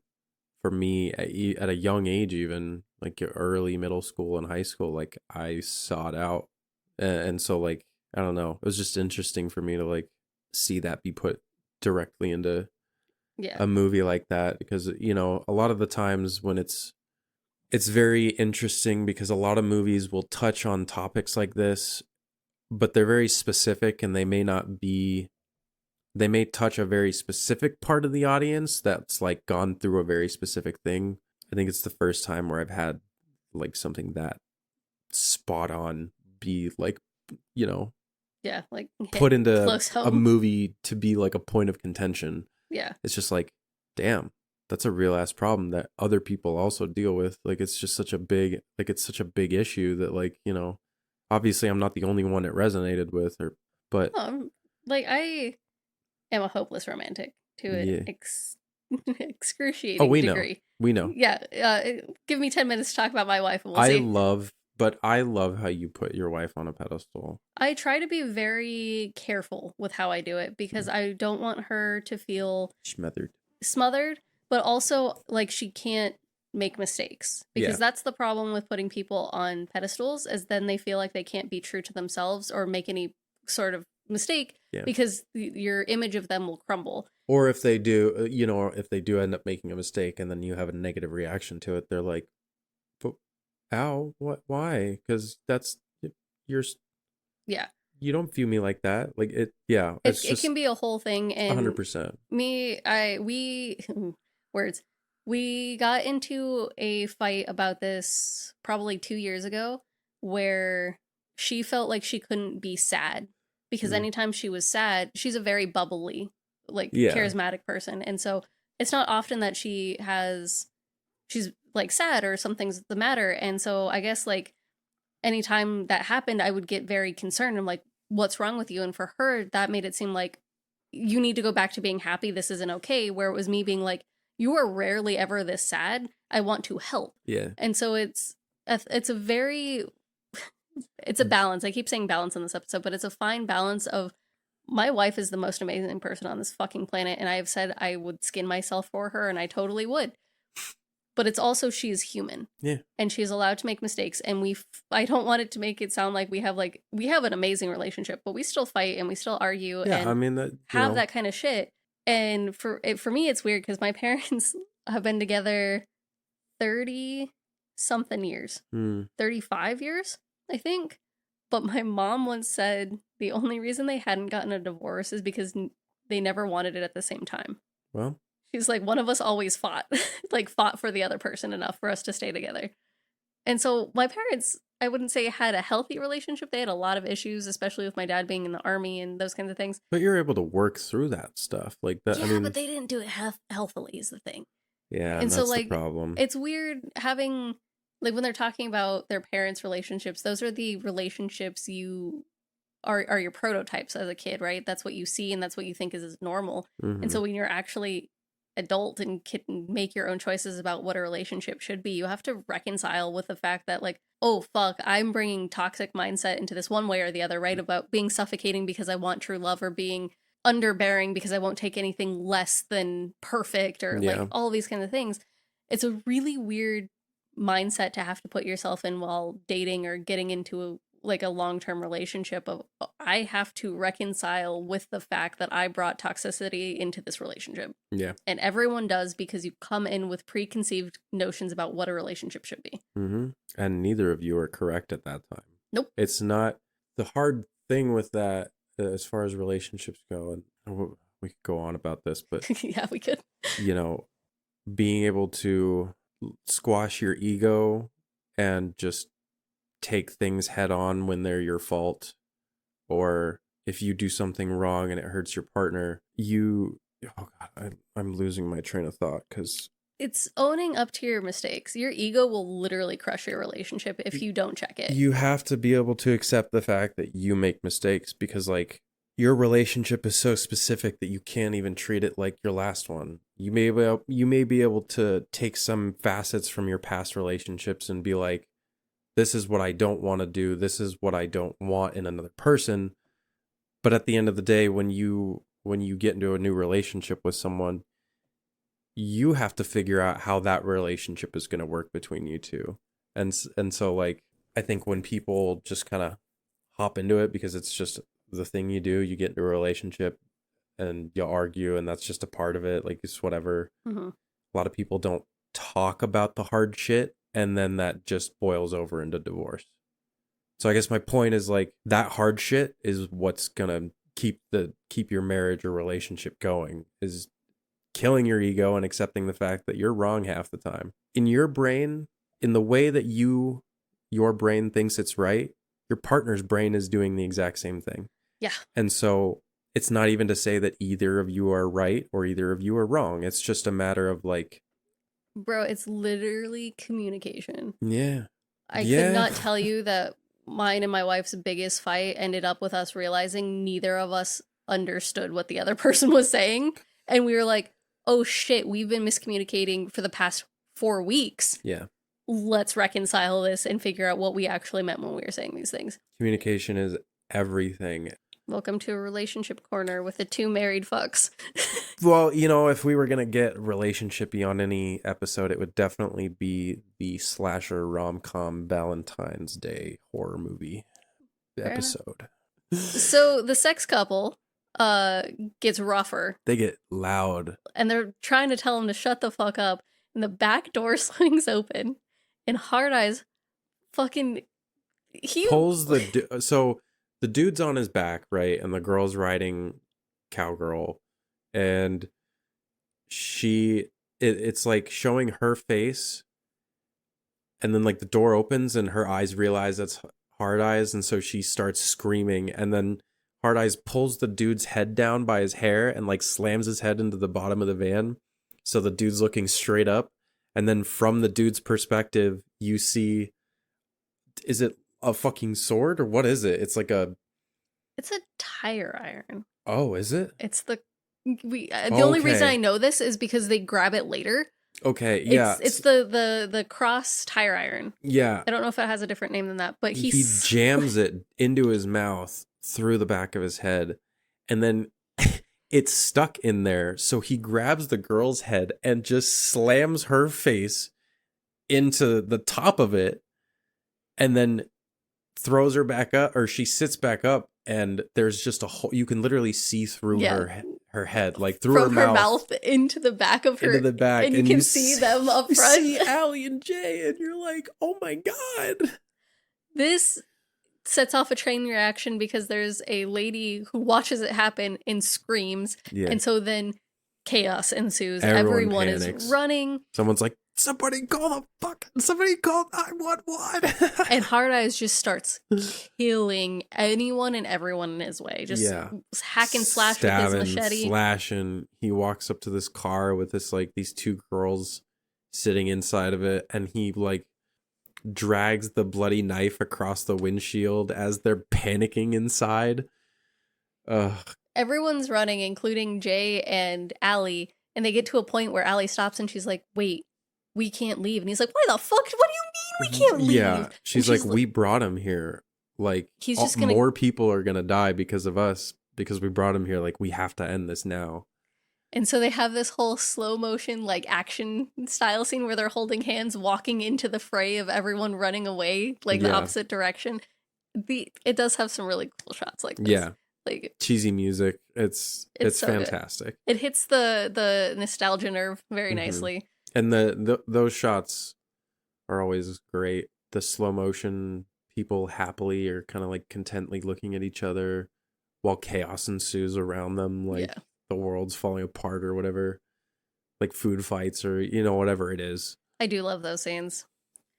They have this really sweet moment, sweet for me, where together they pull out the tire iron from this is such a good bit, because they're like, well, we need a weapon, and then I know where I can find one, and then it cuts back to the van and the tire iron's sticking out of the dude's mouth, and it does a top down shot of just this dude with his eyes open and his mouth open and the tire iron sticking out.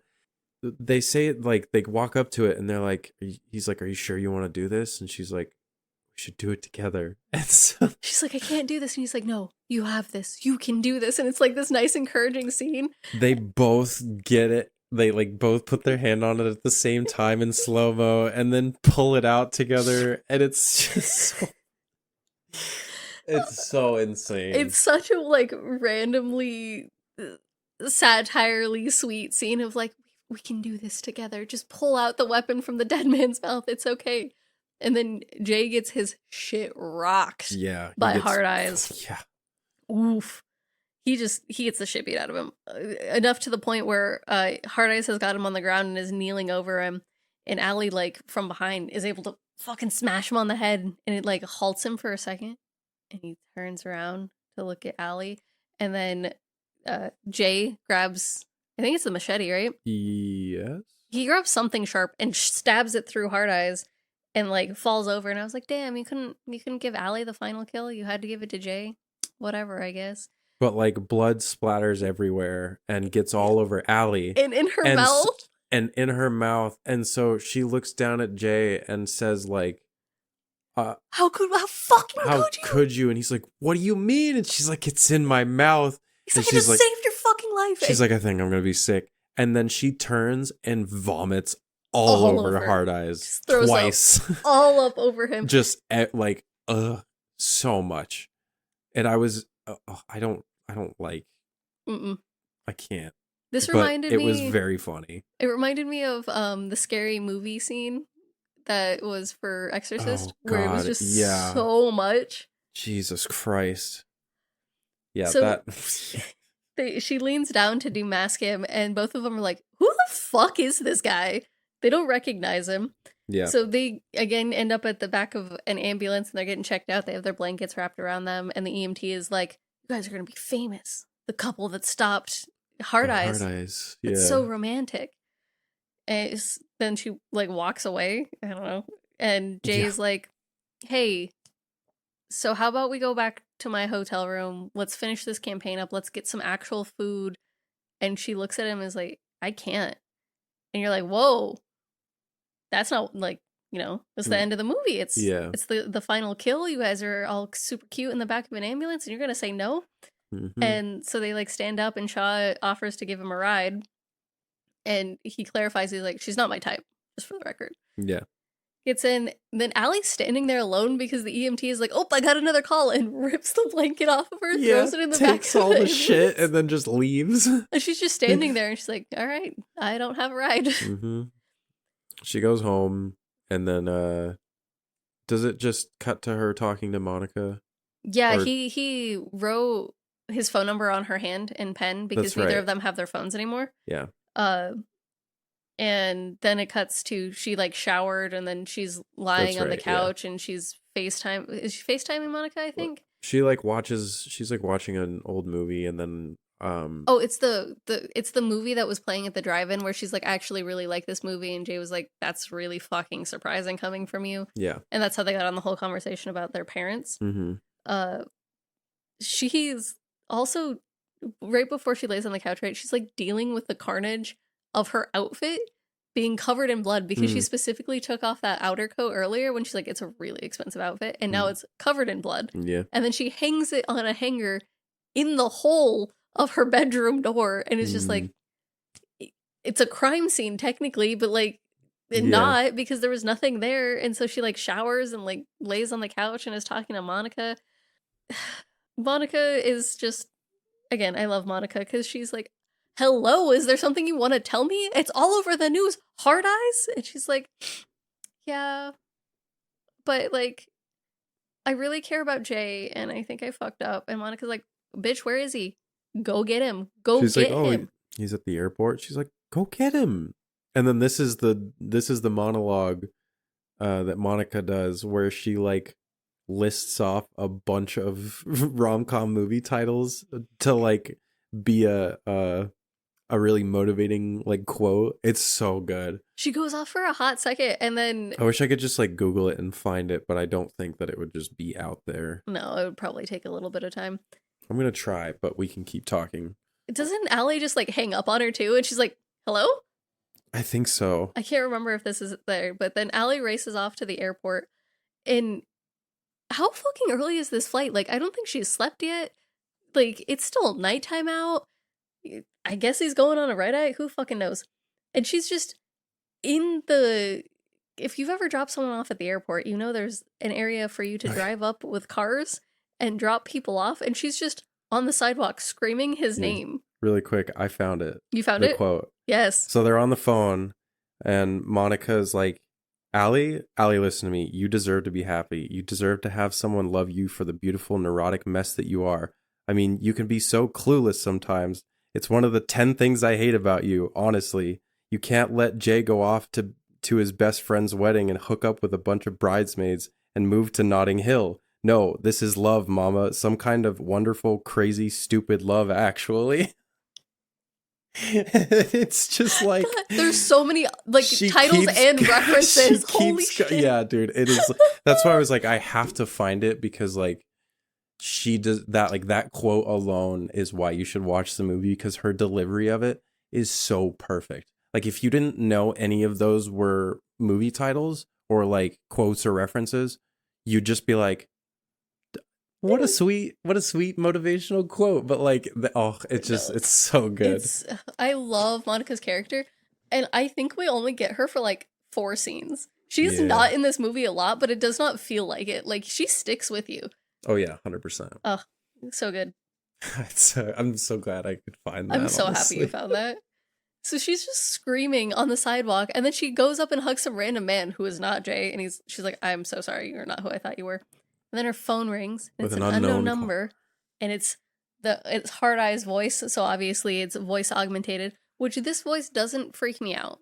Because you know how we've talked about like voice augmentation gives me the heebie-jeebies? Electronic voice augmentation doesn't freak me out. It's when movies do it to where it's just naturally supposed to sound like something else, or like, does that make sense? It does. That's not how it is for me, because the original Scream voice augmentation, that sends chills down my spine. But what was the other movie? We did another one that had weird voice stuff. Not Grave Encounters, not Einstein. Was it a supernatural like possession voice stuff, or no? It was like the serial killer's voice changed.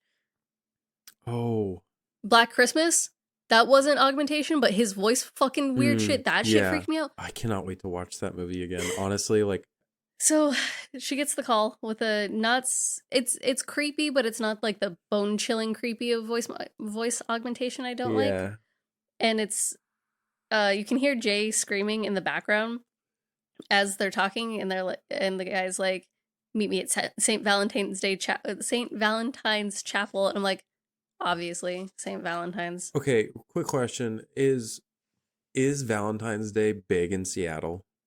Is that like a thing, or is it literally just like they just did it for the movie? So Saint Valentine is like a big deal for Catholic? Yeah. Yes. Yeah, he was a Roman saint. Yes. But like the reason I ask is because like, you know, you go to Savannah, Georgia, and you will go to the biggest St. Patty's Day parade of your entire fucking life there. Like St. Patty's Day is huge. In Savannah? Yeah. Why? Dude, Google, just do this right now for me, please. Google downtown Savannah St. Patrick's Day. Do you see how many people? Yeah, no. The crowd? Yeah. It was terrifying, honestly. That is so weird.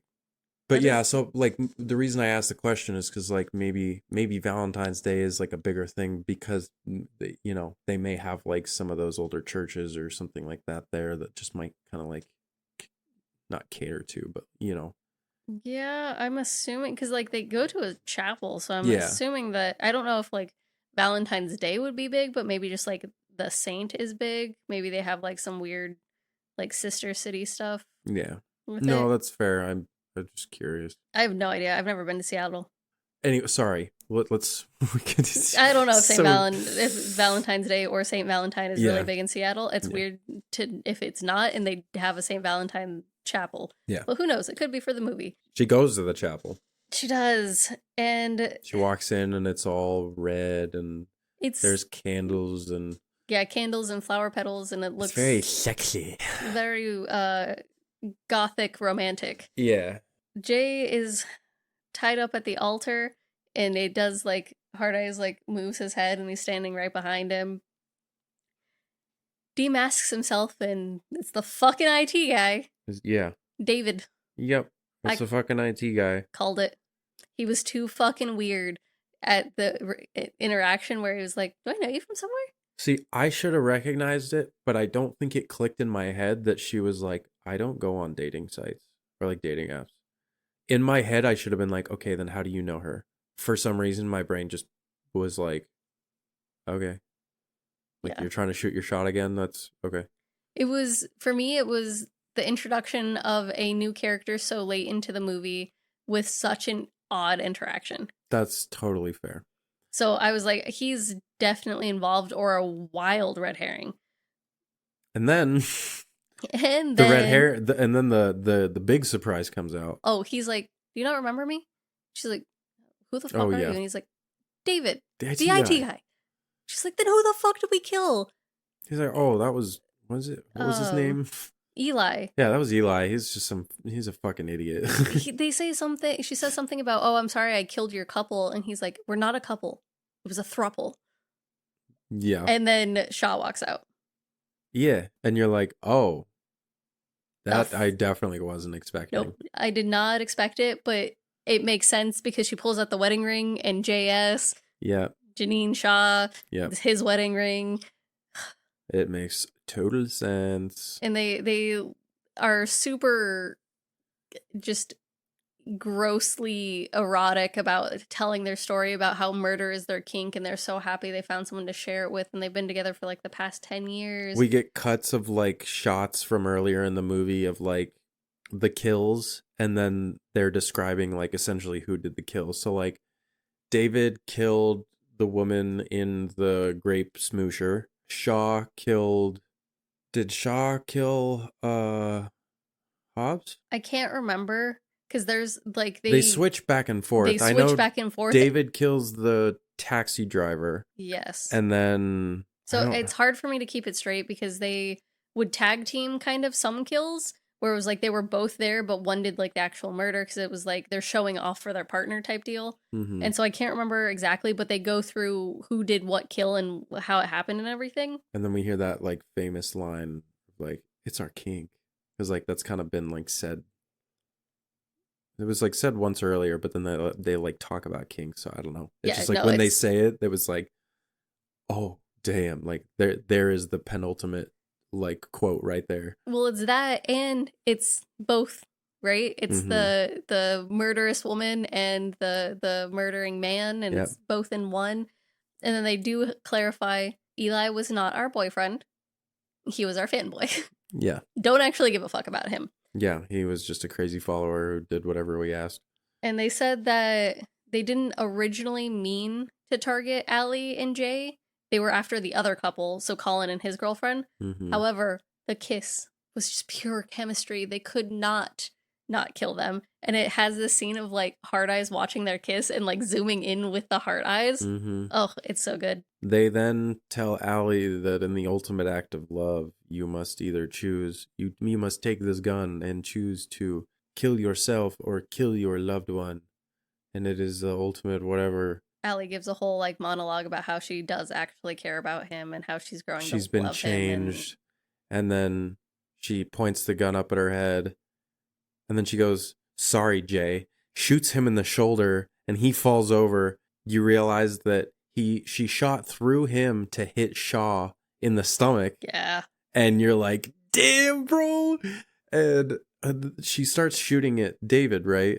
No, because there's only one gun. It's a revolver. There's only one. There's bullet only one bullet. So That's she right. shoots. She grabs Jay, and he's like, "What the fuck?" Like that says something, and she's like, "I overcorrected," and he's like, "No, it was a fucking lucky shot. Like you did not no." And so David comes from one angle, and Shaw comes from another, and they separate the two. Like David drags Jay away while Shaw and Allie start fighting.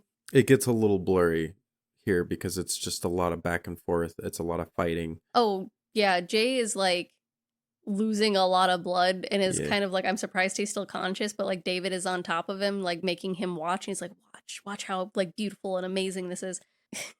As he's doing this, Jay's able to grab one of those extending bolts and shoots it through the side of David's temple into his fucking eyeball that pops it out. Dude, through his face. So like not into his head, but imagine if someone put it to your temple at a perfect angle to where it would go through your eye, through your nose, and then like out the other side of your face. But like technically you'd still be able to breathe fine out your mouth. You'd be able to see out of your other eye. But the practical effects on this were so good that it actually made me twinge at like I don't get like the viewers empathy for that stuff super heavy all the time, just because I think special effects artists do it in a lot of ways that make it palatable. Yeah. Not to say that this wasn't palatable, it was just so real that it was almost like I just watched this actually happen, because like the effects of the arrow and everything, it just looked. It was so good, and I could not find anything about how they did the special effects. Could not find behind the scenes, could not find making of, couldn't find fuck all for the practical effects. That's upsetting, because honestly, this is our 31st episode, and out of all the movies we watched, that's genuinely one of the more impressive practical effects that I think I've ever seen. I wonder, because they were talking about, because it has a DVD release, so there was like gag reels and extra scenes on there, and I was hoping, because like a lot of people will repost that to YouTube and stuff, and I couldn't find anything, but there might be something on the DVD about it. He fucking gets up and starts like thrashing around and falls into a bunch of candle stands that all fall on top of him and just pour hot wax like all over him, and it starts like burning him and shit, and he stops moving. And so while that's happening, Allie still sucks at fighting, but is like putting up a good fight. Yeah. She, and I called it, stabs Shaw through the lower jaw upwards with her fucking metal straw. Yep. She pulls the straw out and jams it into the bottom of her jaw, up through into her skull. Then tackles her backwards into the St. Valentine statue that has the sword out. Yep. Getting her right in the fucking neck. Like, there. Literally right.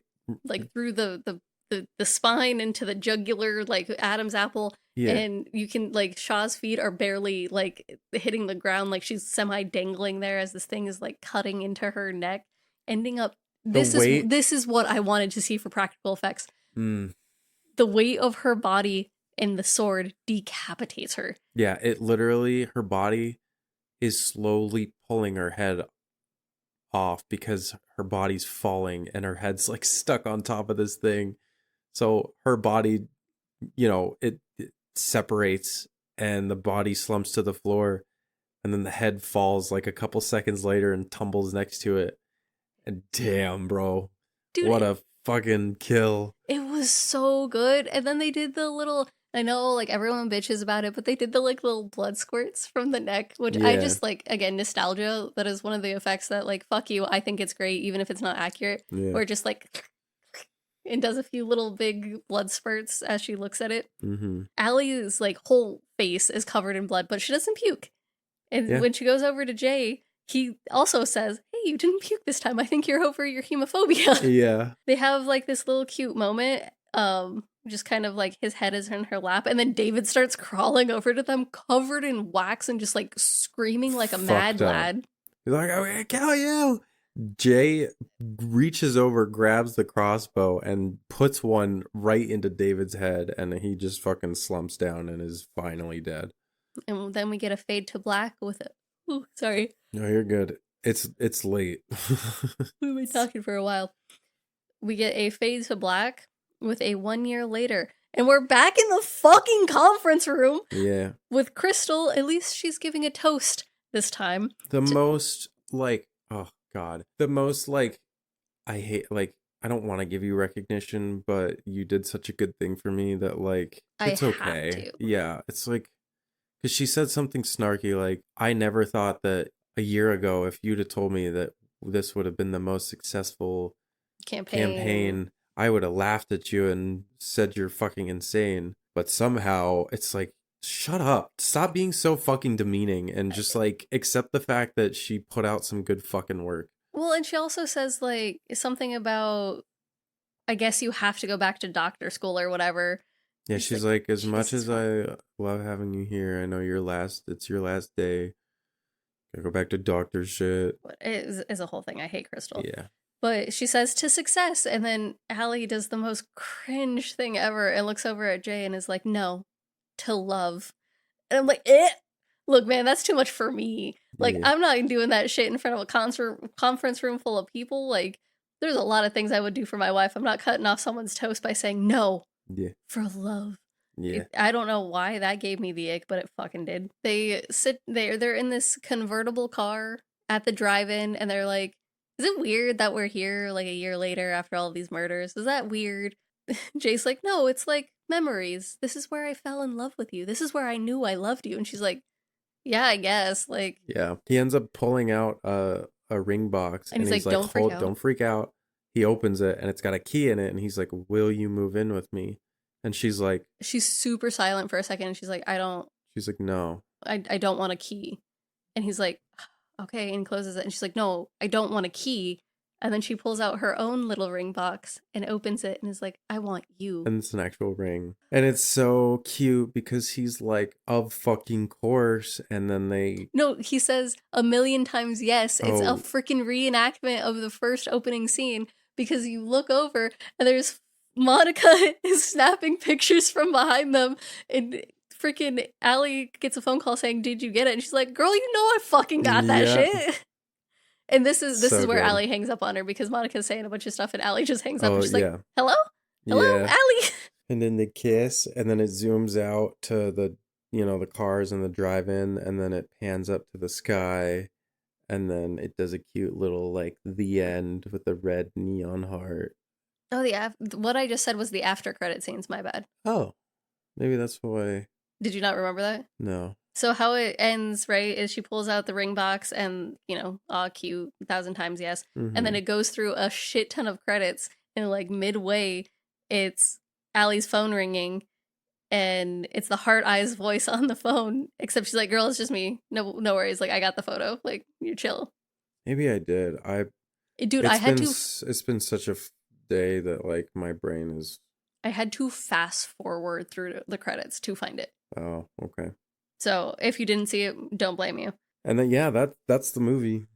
It's great. It's good. You should honestly go watch it. If us raving about it literally through the entire time we've been recording isn't enough, it's a good movie. Go in just with the idea of a rom-com with a horror mid-plot. Not because I don't want to call it a subplot. Like, the main plot is the horror slasher guy. Yeah. With the more overt in-your-face romance aspect. Like, just go in thinking satire, go in knowing this movie doesn't take itself super seriously. It's a great fucking movie. The effects are phenomenal. It's a fun one to watch. I definitely think, like, if you and your friends have a movie night, you should definitely pick this for whenever it's your choice next.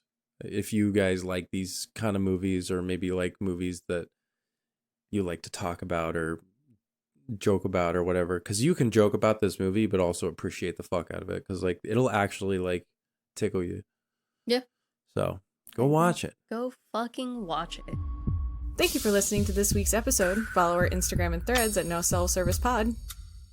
Until next time.